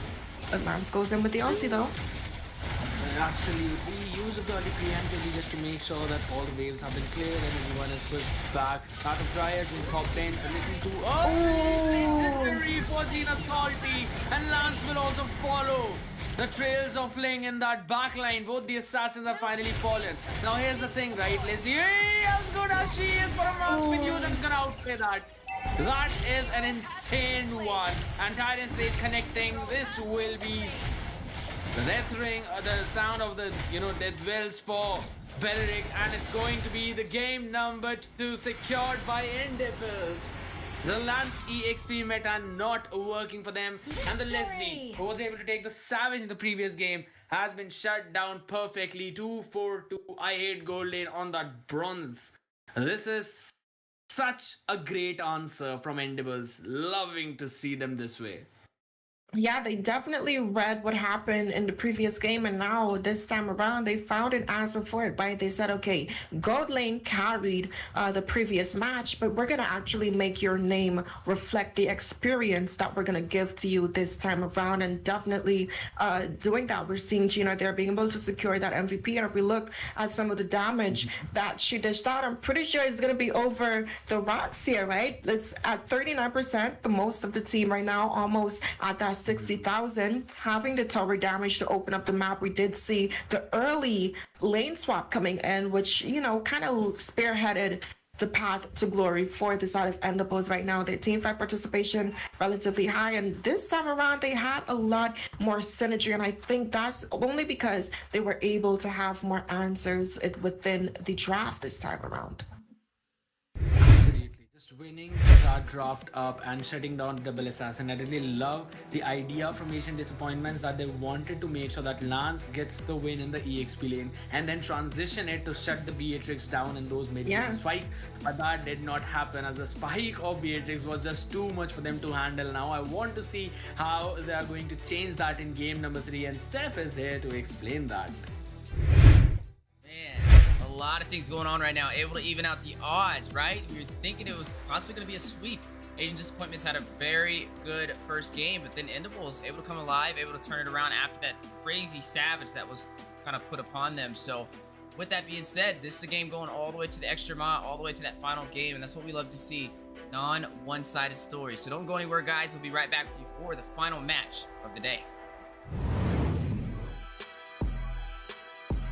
I've been mortified, fortified, feeling like a Mordecai. I ain't regular, feel like Jordan wearing 45. Traumatized, victimized, seen some of my die. Knock you off a base with a bat when them slide. Homicide, genocide, televised, emphasize, perpetuating war. Tell that nigga he gon' pick a side. Hood ties from hood lines, now niggas doing dope lines. Don't run into the cops, that's a big exercise.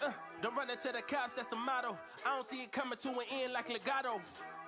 Get chipped like staccato, send a wave through the hood, now it sounding like vibrato. Why you eat bread with avocado? We be trying to dodge shells before it landing on tomato. Singing all my sorrows on Apollo, I've been trying to pave the way, but they didn't tell me it was potholes. America ain't dreaming, it been scheming when the birth of a nation came from black. We all know it's black. Genius, everybody love the culture, they be black by convenience. Hold on, my killer. You talking way too much conscience. Speak about some girls or some money or some diamonds or something. I'm not telling you to rap, not to rap how you rap, but make something we can vibe to. Sounded like a real anthem. Shawty saw my wallet, now she think I answer. Whoa, telling me she wanted me to hammer. Trying to get saved, baby, I am not the answer. No, I can never trick. Let the bitch is my bitch with a kiss on my lips like, I am not a pimp with a limp. I'm a man with a gift and I'm doing my shit like, Tell them other nips, I'm the nip. I'm the man in the city and my bank account bigger and my body count bigger. That's without a doubt. I'm 100 steps ahead, that's a lot of mouth. That's a lot of clout. What you all about? What your dollar amount? You a boy scout. I'm a big dog. Tell the truth, I don't get y'all to shoot. Time to corny motherfucker. Turn this shit off, bro. I can't rap how everybody else rap, bro. Everybody talking about cars, clothes, chains, and money. That shit corny as fuck, bro. Oh God, I don't want to rap about that corny ass shit.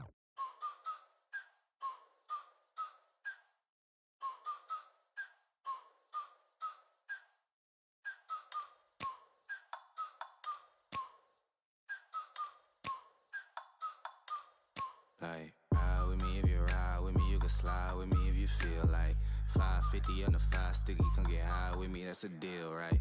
Ride with me if you ride with me, you can slide with me if you feel like 550 on the 5 sticky, come get high with me, that's a deal, right? That's a deal, right? That's a bet, right? That's a bet, right? That's a deal, right? That's a deal, right? That's a bet, right? That's a deal, right? That's a deal, right? That's a bet, right? That's a deal, right? That's a deal, right? Ayy, coming down like precipitation. I ain't never met a limitation. Hater plotting my elimination. Gotta go to Google for the information. I'm a superstar, so I gotta shine. Top dollar be the bottom line. Bottom feeding niggas out of line. Turn your heart rate to a dotted line. Yeah, my zodiac probably dollar sign. Got the energy to win it, my nigga, I'm feeling great. Got a date with destiny, focusing on my fate.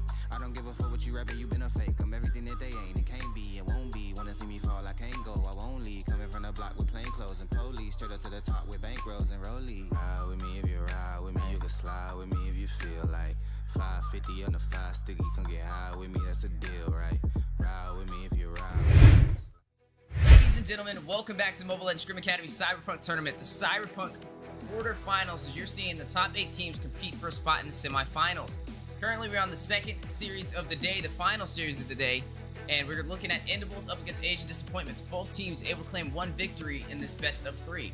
That means we're finally at match point for both sides, and one of them is going to put an end to the story, send one home, and progress on to the semifinals. Will it be Endables, or will it be the Asian Disappointment? Joined on the amazing desk, we have some casters to paint that perfect picture, so why don't we go ahead and swing on over there. There you got it. You got Rim, you got Scared Jet, Endables, Asian Disappointment. Man, we've seen a savage, we've seen a comeback in the second game. What do we think is going to happen in the third?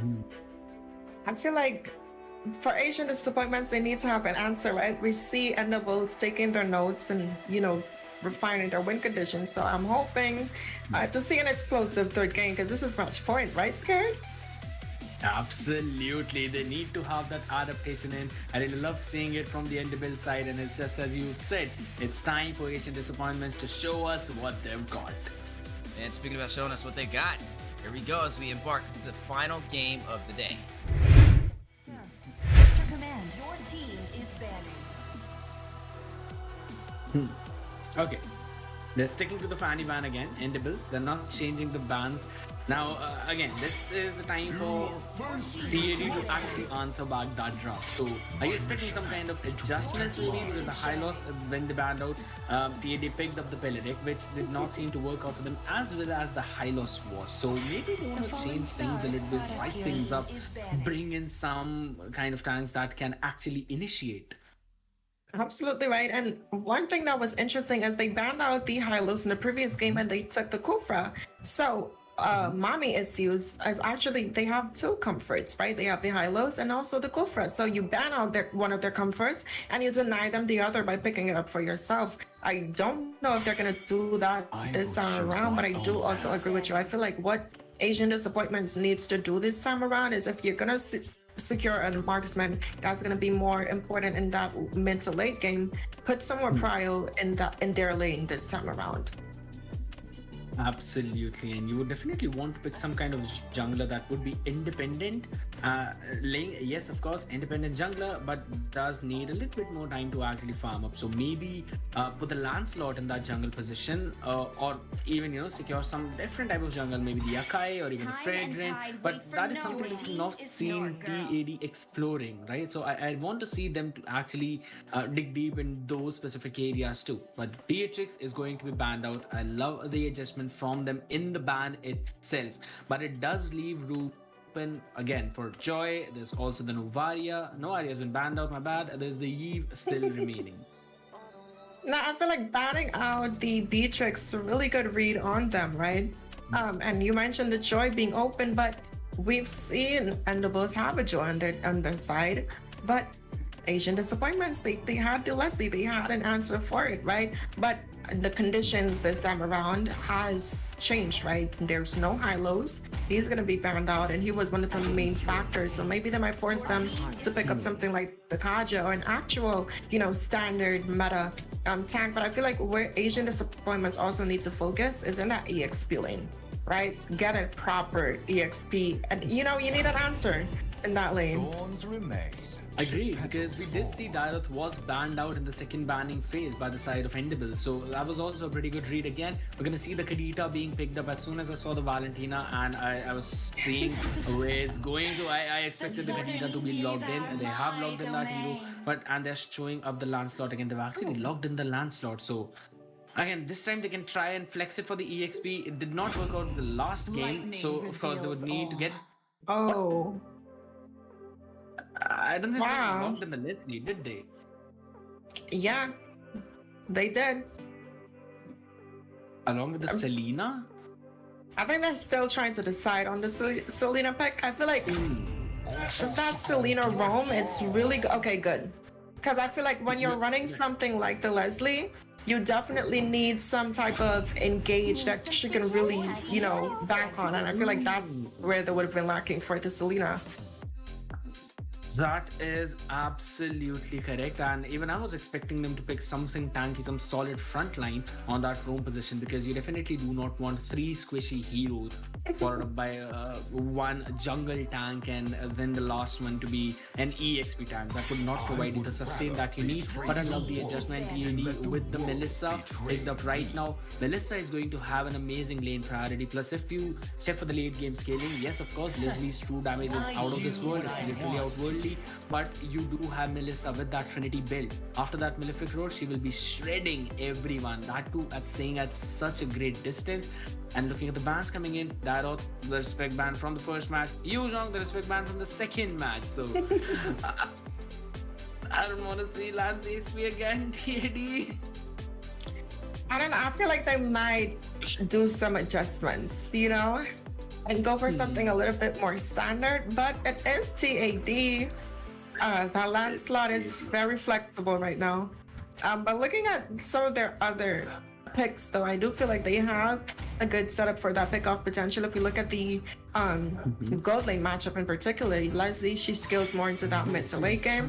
Mlsa, though, very early game bully, much like Beatrix, right? So I feel like once Asian Disappointments, especially since they do have this Kadita as well, that is so much early game pressure that they can potentially capitalize off of, and I would like to see them, do that.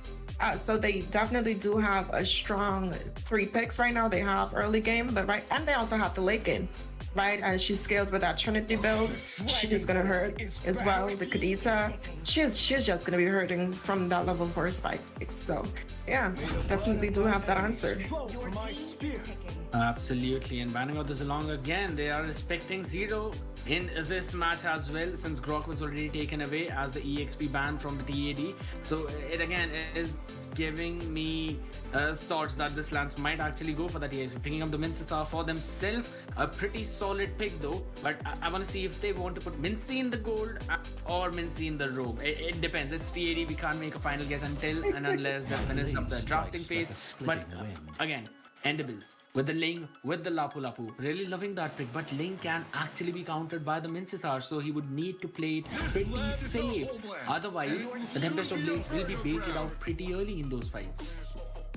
Absolutely right. I feel like what Endables is doing right now, they banned out some of the comforts for the Asian disappointments, and they're picking up the comfort. So they're okay. So we could only ban 5 heroes, but we're gonna actually pick up some more. So it's like they're banning out way more heroes by denying them from picking that up. But that's gonna be a Benedetta that's gonna be picked up there for that EXP lane position, and I'm pretty sure that's gonna be meant to Rome this time around. But scared, we are jumping into game 3 of Series 2 for the Mlsa Cyberpunk Tournament, and we're gonna head into this draft. This is gonna be match point for both sides, so I'm excited to see how these teams are gonna meet their final match here.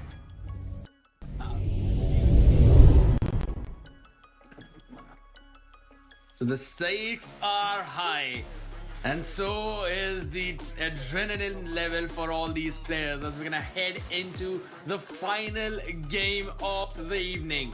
It's the third game of the best of 3 matchup. The Endables on the blue side, the Asian Disappointments on the red side. It's come down to this best of 1. Winner goes to semi-final, and the loser has to compete again in the next tournament. So you definitely do not want to fall from this point, and we will see what's going to be the result. Let's jump into the game. Now, already looking at some of the emblems that I'm seeing, Lapu Lapu, who is going for the Festival of Blood. Looking at Mommy issues there, something tells me he really loves these support type pathing for the heroes that he takes, right? He's running that support emblem. I think that one is called Pull Yourself Together, that reduces your respawn time as well as your battle spell time, which if you're looking for some initiation from team fights, you're really going to pull off here, but already seeing some poke damage being exchanged here. Oh! First blood and make it a double as the Benedetta onto the hands of Zero. What a rotation! What a hook from Mommy Issues! Where was this Asian Disappointments in game 2? What a start! I mean, it's just the start that they need, right? Already delaying Tarzan, and one of the things about these assassin junglers, unlike the tank junglers, but Salty here might be taken off. No, she's gonna be able to survive. Yeah, the only reason why Salty is alive right now is because he was able to dodge the hook from Mommy Issues. Otherwise, that would have been a stun into the Inspire Mlsa. He would not have been able to survive that. Oh, but mid lane. In the meantime, yes, off-camera kill. Benedetta takes in one more pick off. Then we're going to see Ling jumping quickly into the Tempest of Blaze, dodging the hook with the Defiant Sword. However, Mlsa still survives that, and what is that rotation? Right from the top towards that bot. What? Man, again, you have to give credits to Gina there, being able to just kick her away like that. It's like, no, get out of my face, not today, okay? Really good save there coming in, but Asian Disappointment is going to be able to secure this first neutral objective of the game. And as I mentioned, right, one of the perks when you have an assassin jungler is once you shut them down in that early game, unlike someone who's going to tank route, they have time to scale. But speaking of having time here, Mommy is used. Has to retreat back to safety. Skills were on cooldown, so he will survive as of now, but had to burn up the flicker, and only because he had to get that hook in. But that is going to be a good ultimate being used by Benedetta. Will probably be picked off, but look at the damage! That's a turret damage, but Lapu Lapu is going to be finished off. 1-for-1 trade.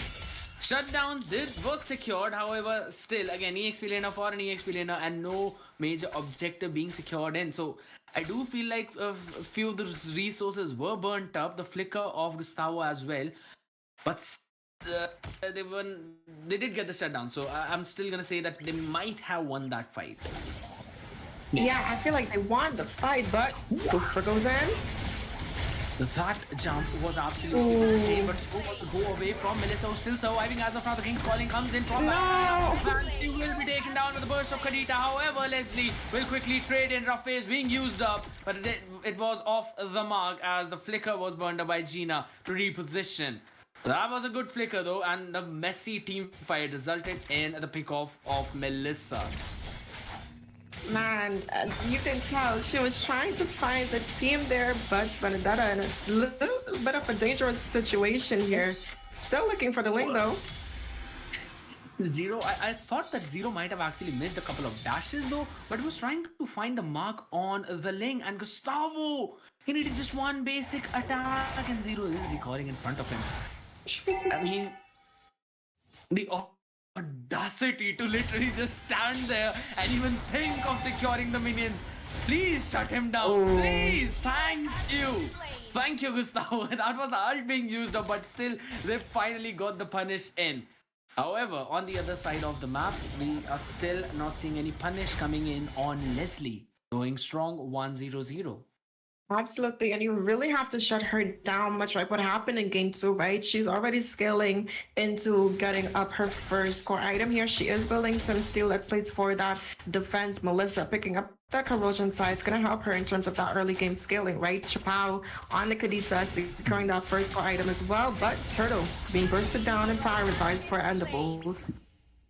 And that's the Turtle. It is going to be secured by the Ling. However, Lancelot wants to jump into the fight. He's dashing away with that puncture pretty well, so dodges each and everything. And in the meantime, Benedetta will get the push up top, will get some chip damage onto that tower, might probably be able to take the tower entirely itself since Ling will prioritize the buff. So that's one objective being traded, and are we gonna see Lapu Lapu being picked up? Another good hook. But Gustavo has got the bravest fighter, so we'll be able to clear the wave. Now, that was some good zoning coming in from the side of TAD there, trying to block him out so they could get as much damage done to that tower as possible. And you mentioned they needed to find an answer for the Leslie. They did. They shut her down while Endables was trying to get that team fight. And again, Mlsa, this early game lane bully that we mentioned before the models is insane, but there goes the bravest fighter. Gustavo, he wants to jump in. Go away has been used up. It's just gonna be shut down towards that wall. I mean, that's one of the most annoying things. But for now, Zero is the one who's being annoying. He's just almost running with such a low HP will be shut down yet again. Now, you know, that's the thing. Zero impacted in the early game so much that now they have to focus on Zero a couple of more times to actually get his gold down to the normal level. But that provides enough room for I8 gold lane to farm up on this Mlsa. Already securing the corrosion side, is probably going for the Demon Hunter sword or maybe the golden stuff. That's the Demon Hunter sword, almost being built up, has got all the core items now. So just 200 gold. We're gonna see the bravest warrior coming in yet again. Rough phase being used, but Gustavo is pretty tanky enough for now. Okay, an off-camera pick off on the Mincetar. Lancelot can dash away, dance away, and it's gonna make sure that Tarzan gets a couple of tower shots. Absolutely right, and I like what I'm seeing from the side of Endables this time around. Leslie finding yet another kill here. And Kid is not going to survive that. No matter where you go, you will be taken down. And again, that was a very good go away. Just blocking the exit path of both of them. Forcing Kid to go in an awkward direction just so he would be picked off sooner rather than later. And now they've got the priority towards the Turtle as well. Now, we've seen Tamaya on those damage assassins, but this is the first time I believe I'm seeing Tamaya on the tank slot. So it is working out very well for them as of now. Right, and they were able to secure that last neutral objective of the game. Lord is going to be spawning in just over 2 minutes here. And Tarzan securing that Blade of Despair right now. Looking up for... Look at Totnak though. What a great Tyrant's Revenge. Gonna catch 3 people right now. Mlsa is still gonna get a pick off in that case. Leslie still standing strong, trying to take them out. Flicker has been used up, and this has been a reverse swipe. How did that even happen, Rem? You just have to put some respect on Chappao, on this Kadita, right? We saw in the first game the Joy, right? She dashed in to find the backline, but the Kadita bursted them down. But Kufra, he found a set, and again, Kadita, the damage coming in, the burst damage coming in, just being able, and that's the threat that she can provide towards the team. And then when you combine that, the burst with the poke damage coming in from I Hit Gold Lane on this Mlsa here, it's just too much. Asian disappointments. They have the burst, they have the poke, and Endables, they're starting to feel the pain. Alright, yes, that definitely is. They're really feeling the pain, but not before inflicting some on Asian disappointments. But that's Leslie now hitting that decent true damage of around 1.1k. Has already got the Berserker's Fury, but look at the top side. We might possibly see Lapu Lapu being taken down. The Spider has been used up. They do not need to get stunned into the tower, and his main job would be to clear the wave. Both of them have done their job really, really well. The pickoff did not work, but they definitely have a time to actually go in for the invade on that buff, and they will be able to do so. Yeah, and Wow. looking at Tarzan right now, he's just not able to get anything, but in the top side, we are going to see the Electrify and the Slash coming in along with the Bravest Spider. This time from Lapu Lapu again to clear that wave. He's done that perfectly. Our tower has been destroyed. So there's no point in clearing the minions if your tower is not standing. Tarzan will survive, Gustavo will not. And again, the priority for Asian disappointments, but Kid in a very aggressive position might be caught. In that case, there goes in the King's Calling coming in to counter the Benedetta. It's going to be one shot true damage from Leslie. man, good response coming in from the side of Endables, and it's good that these kills are going into the hands of Gina, right? She's the late game, she's the win condition, and she's starting to deal some more of those damage. We're seeing Asian disappointments right now. They have the lead at their side to be able to take this Lord pretty much uncontested. What are the benefits about this lane? He will be able to have some lane pressure in terms of that split push potential. So I think that's going to be Endables' steadway into actually keeping themselves in this match and potentially not being knocked out of the tournament overall. Absolutely, and looking towards that bottom side as of now, we might possibly see an engage coming in, but Totnak not getting overzealous of himself, still being solid, just scouting out. He sees its mom issue, no point in using the ultimate, just leaves him be. I personally feel like they could have decided to actually fully commit on that engage. Probably might have been able to take Mommy Shoes down. However, as of now, their main priority is to take the Lord. They do not want to go in for any kind of risky engages. But I want to see what item is Zero building at this point on the Benedetta, because we've got the Festival of Blood on him. So I personally feel that maybe a single damage item and the rest of them are tanky items, just so you'll be able to deal a ton of damage on Leslie. However, we will have to wait for that. Lord was easily cleared, but so were the tier 2s. Absolutely right, and I like that they're playing very patient right now for the sort of Asian disappointments. They're respecting some of the set potential that can come in from Totnak, right? And now we're heading into that mid to late game, so the damage from Gina is there. We're seeing her being able to poke out Tamaya on this Lancelot, forcing some of those objectives as well. And you wanted to see some of the items, but the Benedetta, she's actually going in for that full damage, and I think her sustainability is coming from the emblem that she chose to run, right? Usually you would see them pick up the Bloodless Axe, but no, she got fed in the early game, so she does have that additional sustain coming in, but there is a lot of burst potential coming in from both sides. You look at the Valentina, she has her core items for that burst damage. Then you have the Kadita, who is known for dealing burst damage, and she also secured that Genius Wand. So I do think across the board, whichever roamer gets a good set, whether that's the Mincetar landing the hooks or the Kufra landing the jumps, it's a sad day for whoever is caught in the middle. That is true. Now I'm kind of getting the idea of where Asian disappointments are coming from, right?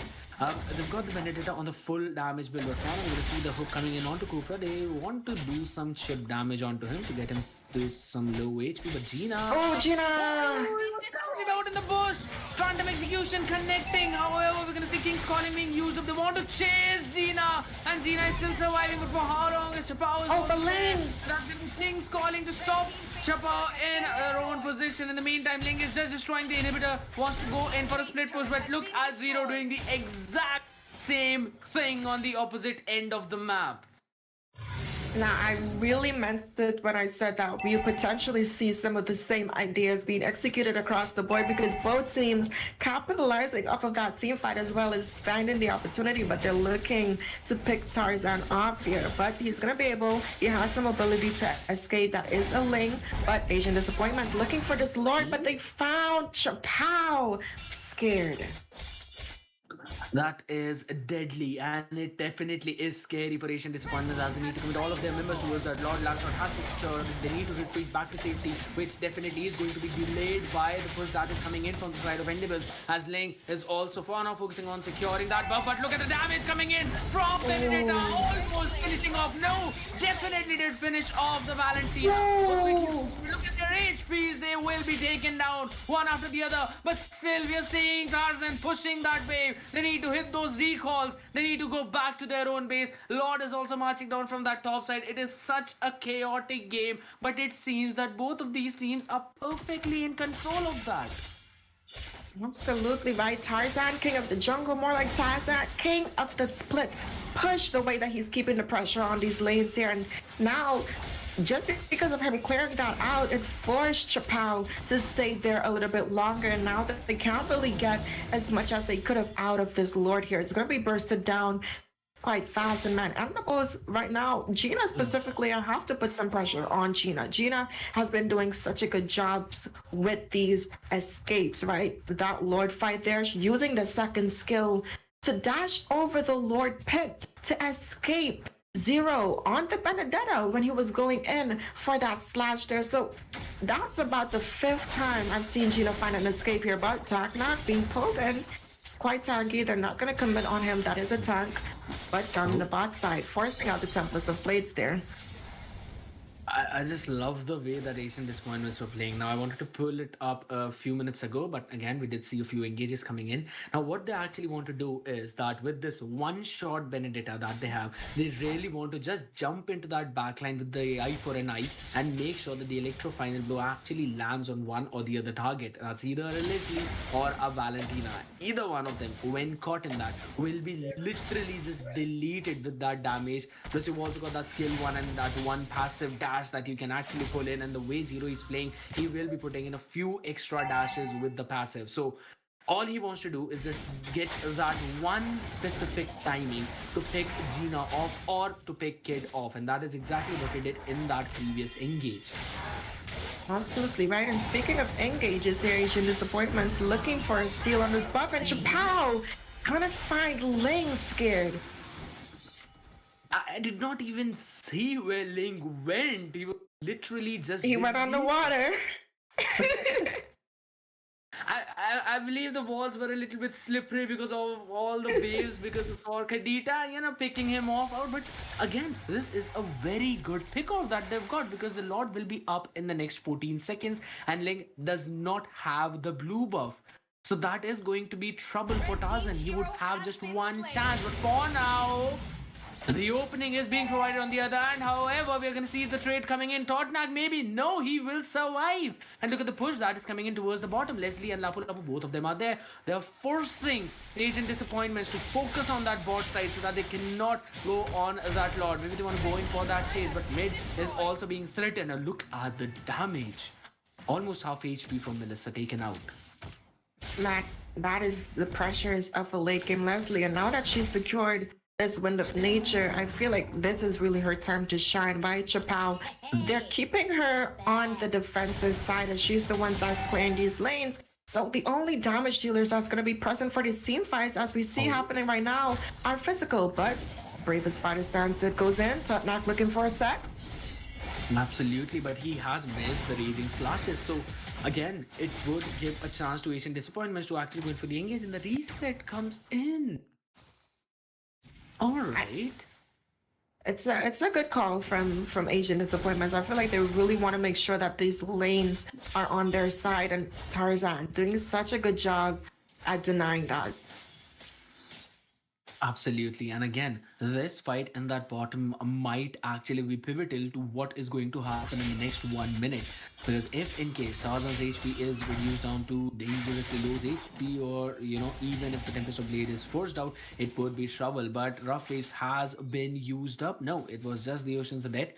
So it's still available. Passive proc though. Now there's one thing about Kadita in the late game, right? That you might get picked off in an instant, just like this. Deleted off the map, and this seems trouble for Asian Disappointments, who will probably be picked off one after the other. Mlsa goes in for the flicker. Immortality being popped up. He will be caught in between 4 people. King's calling. Again, used up. However, we're going to see another jump coming in. Mlsa deleted. Double kill for Leslie. And the falling one after the other. Triple kill. That's probably going to be a maniac for the answer. Immortality used up. And that is the shutdown maniac. This is the final whistle probably for this match, as they should be able to end it from the board, since the respawn timers are still 15 more seconds, 10 more seconds probably for Mommy Issues to come back in the game, and he does not have the wave clear. Man, Chappelle, this Kadita, yes, she has the wave clear, but she got bursted down quite fast. I don't know if she's going to be able to hold this as a 5v1, but Mommy Issues is back up, but Cooper goes in. Absolutely, King's Calling coming on perfect time, but they're targeting the base. Mlsa have fallen, minions are still there. Ruff is used up, and that is going to be the end of pulling off a clean sweep onto Asian Disappointments, getting things in their favor, taking a page of Asian Disappointments book and using it against them. My goodness.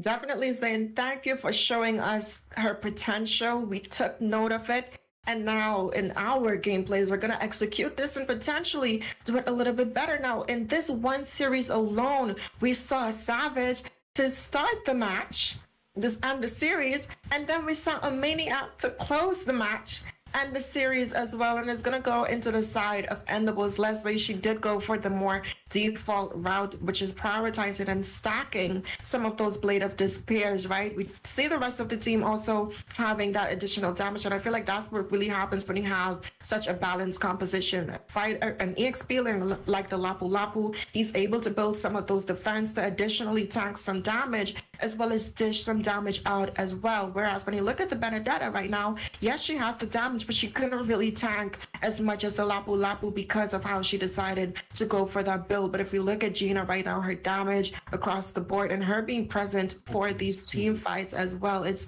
just insane across the board, and really good reverse sweep coming in for the side of Endable. Absolutely, 40% damage tanked, above 110k damage. My goodness, that is something that we really need from your EXP later. Absolutely.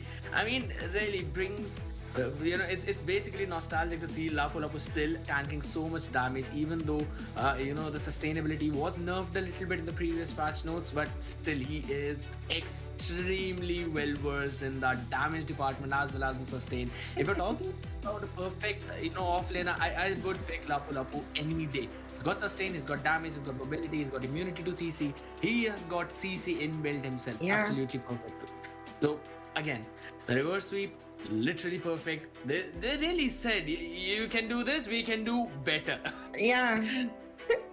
Anything you can do, I can do it better. Oh man, what did I just walk into? What is going on? Nah, guys, honestly, man, that was an insane match. To be able to see Endables do what Asian Disappointments did to them, but not able to get the Savage. They got a Maniac, but nonetheless still impressive. Man, that was an explosive game. Probably the most hype one we've had so far in the Cyberpunk quarterfinals, so that's definitely something to be excited about. Rim, Scared Jet, any last minute things you guys want to say to everybody? We appreciate you being on the desk casting with us.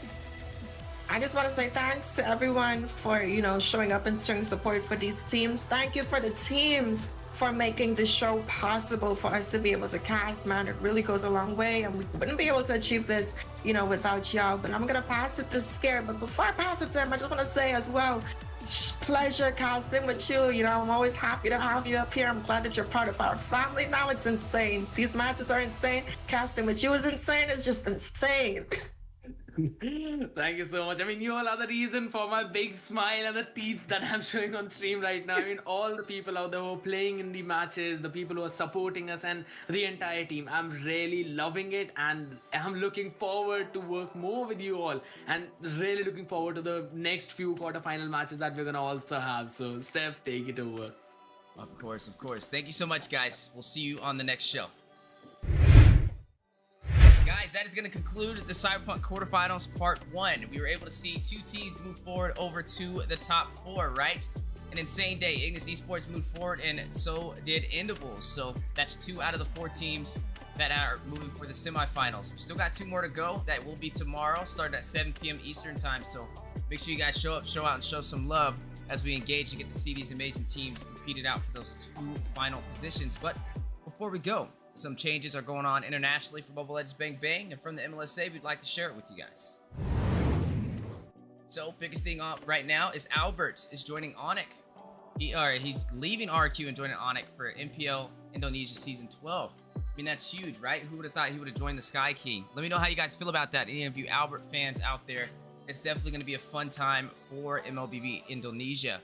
But then just in there, some changes to M5. We briefly touched on it yesterday, but we're going to go ahead and let Mobile Legends himself explain exactly how this M5 wildcard is going to work. But before we jump into that, guys, I appreciate y'all tuning in to the Mobile Legends Scrim Academy Cyberpunk Tournament, a tournament we've officially partnered up with not only the team Outplay, but Raz as well, to give you guys a chance to see the top 32 teams in North America competed out for that final spot. The number 1 team getting a chance to get $1,000, and also all top 16 teams get a piece of 100,000 diamond prize provided by Moonton.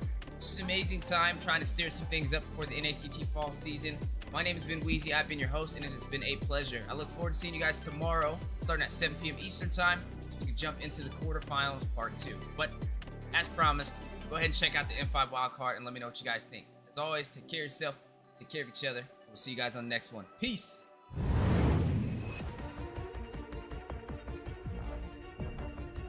Returning once more, champions from around the world.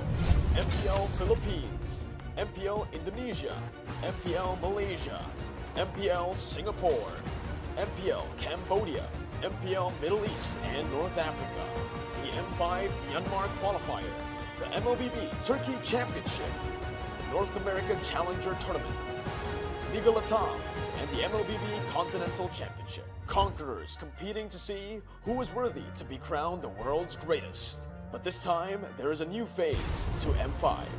Introducing the M5 Wildcard, a new qualifier for emerging regions and a shot at redemption for others. 8 competitors will battle for the top 2 spots for a chance to advance to M5. The competitors are from South Asia, Bangladesh, and Nepal will battle for the spot in MLBB Champions Battle. From the Mekong region, the champion of the Mekong Qualifier event. From Malaysia, the runner-up from MPL Malaysia. Latin America, the 3rd place in Liga Latam. From Eastern Europe and Central Asia, the runner-up of the MLBB Continental Championship. The winner of the M5 World Championship National Wildcard Qualifier in Mongolia. And 2 more regions to be announced soon. Which of these regions will show that they have what it takes? Find out this November in the M5 Wildcard.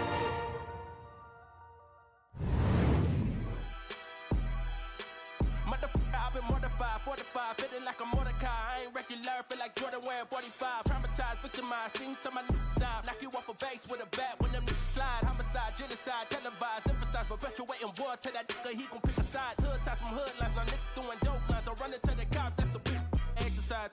Don't run into the cops, that's the motto. I don't see it coming to an end like legato. Get chipped like staccato, send a wave through the hood, now sounding like vibrato. Why you eat bread with avocado? We be trying to die shells before it landing our tomato. Singing all my sorrows on Apollo. I've been trying to pave the way, but they didn't tell me it was potholes. America ain't dreaming, it been scheming when the birth of a nation came from black. We all know it's black. Genius, everybody love the culture, they be black by convenience. Hold on, my killer. You talking way too much conscience. Speak about some girls or some money or some diamonds or something. I'm not telling you to rap, not to rap how you rap, but make something we can vibe to. Sounding like a real anthem. Shawty saw my wallet, now she think I answer. Whoa, telling me she wanted me to hammer. Tryna get saved, baby, I am not the answer. No, I can never trick. Let the bitch is my bitch with a kiss on my lips, like, I am not a pimp with a limp, I'm a man with a gift, and I'm doing my shit like, Tell them other nips, I'm the nip. I'm the man in the city, and my bank account bigger, and my body count bigger, that's without a doubt. I'm 100 steps ahead, that's a lot of mouth, that's a lot of clout. What you all about? What your dollar amount? You a boy scout, I'm a big dog. Tell the truth, I don't get y'all to shoot. Time to corny, motherfucker, turn this shit off, bro. I can't rap how everybody else rap, bro. Everybody talking about hoe, cars, clothes, chains, and money. That shit corny as fuck, bro. Oh God, I don't want to rap about that corny ass shit.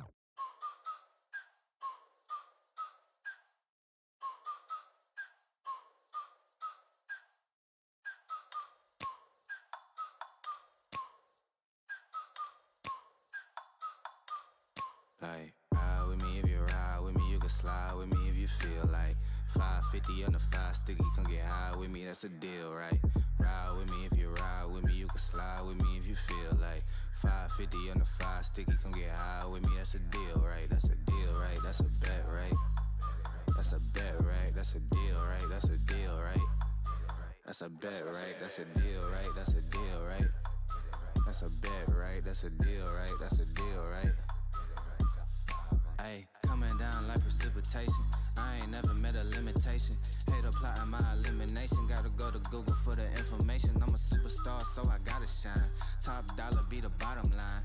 Bottom feeding niggas out of line. Turn your heart rate to a dotted line. Yeah, my zodiac probably dollar sign. Got the energy to win it, my nigga, I'm feeling great. Got a date with destiny, focusing on my fate. I don't give a fuck what you rapping, you been a fake. I'm everything that they ain't, it can't be, it won't be. Wanna see me fall, I can't go, I won't leave. Coming from the block with plain clothes and police. Straight up to the top with bankrolls and rollies. Ride with me if you ride with me, you can slide with me if you feel like 550 on the 5 sticky, come get high with me, that's a deal, right? Ride with me if you ride with me, you can slide with me if you feel like 550 on the 5 sticky, come get high with me, that's a deal, right? That's a deal, right? That's a bet, right? That's a bet, right? That's a deal, right? That's a deal, right? That's a bet, right? That's a deal, right? That's a deal, right? That's a bet, right? That's a deal, right? That's a deal, right? Ayy, 12 can't really stop shit, so I'm still pushing like a mosh pit. Ice dripping, think I'm hot shit. In a yellow bucket with the mop stick. I've been jugging jams like wholesale. Everything must go sell. Hitting bitches with the oh well. Need 100 milli on the low scale. On my worst night, I'm the best nigga. Wouldn't mess with you, couldn't cap to him. Homie spotted me like 700, brought 1100 right back to him. If I can't do it, then it ain't real. I just make dollars, I don't make deals. I've been going hard in the paint, still blowing kush clouds till I can't feel like. Ride with me if you ride with me, you can slide with me if you feel like 550 on the 5 sticky, come get high with me, that's a deal, right? Ride with me if you ride with me, you can slide with me if you feel like 550 on the 5 sticky, come get high with me, that's a deal, right? That's a deal, right? That's a bet, right? That's a bet, right? That's a deal, right? That's a deal, right? That's a bet, right? That's a deal, right? That's a deal, right? That's a bet, right? That's a deal, right? That's a deal, right? Got 5 on it.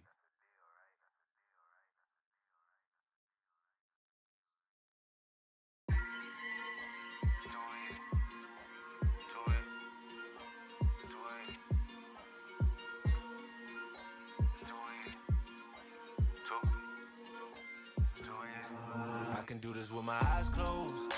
It's too easy. It's too easy. I can do this with my eyes closed. It's too easy. Too easy. It's too easy. I've been there, done it, seen it. Boy, all that like Keenan. Still got crack, they fiendin'. Flow still hot like Phoenix. Shine so bright, I'm gleaming. This off top, I'm tweaking. Fresh out the rat like Neiman. And I'm still tryna fight my demons. Cause we all gotta act like Tina. That's why I gotta ride with the Nina. Outside, it's a war going on. Maybe put my hands on my head like the Macarena. They want you walking on board like Kima. And give an F to you like John Cena. Putting blood on the brand new Beamer. Tryna earn 8 stripes like Adidas. You get cold when you ride with the heater. It'll turn you to a dog like a Keto. And expose to a cat like a cheetah. They smoke my partner like reefer. Dímelo porque o no entiendo. Mi gente must really need Jesus. They shed real blood, I never seen the crypt and I believe it. It's too easy. Too easy. I can do this with my eyes closed. It's too easy. It's too easy. I can do this with my eyes closed. It's too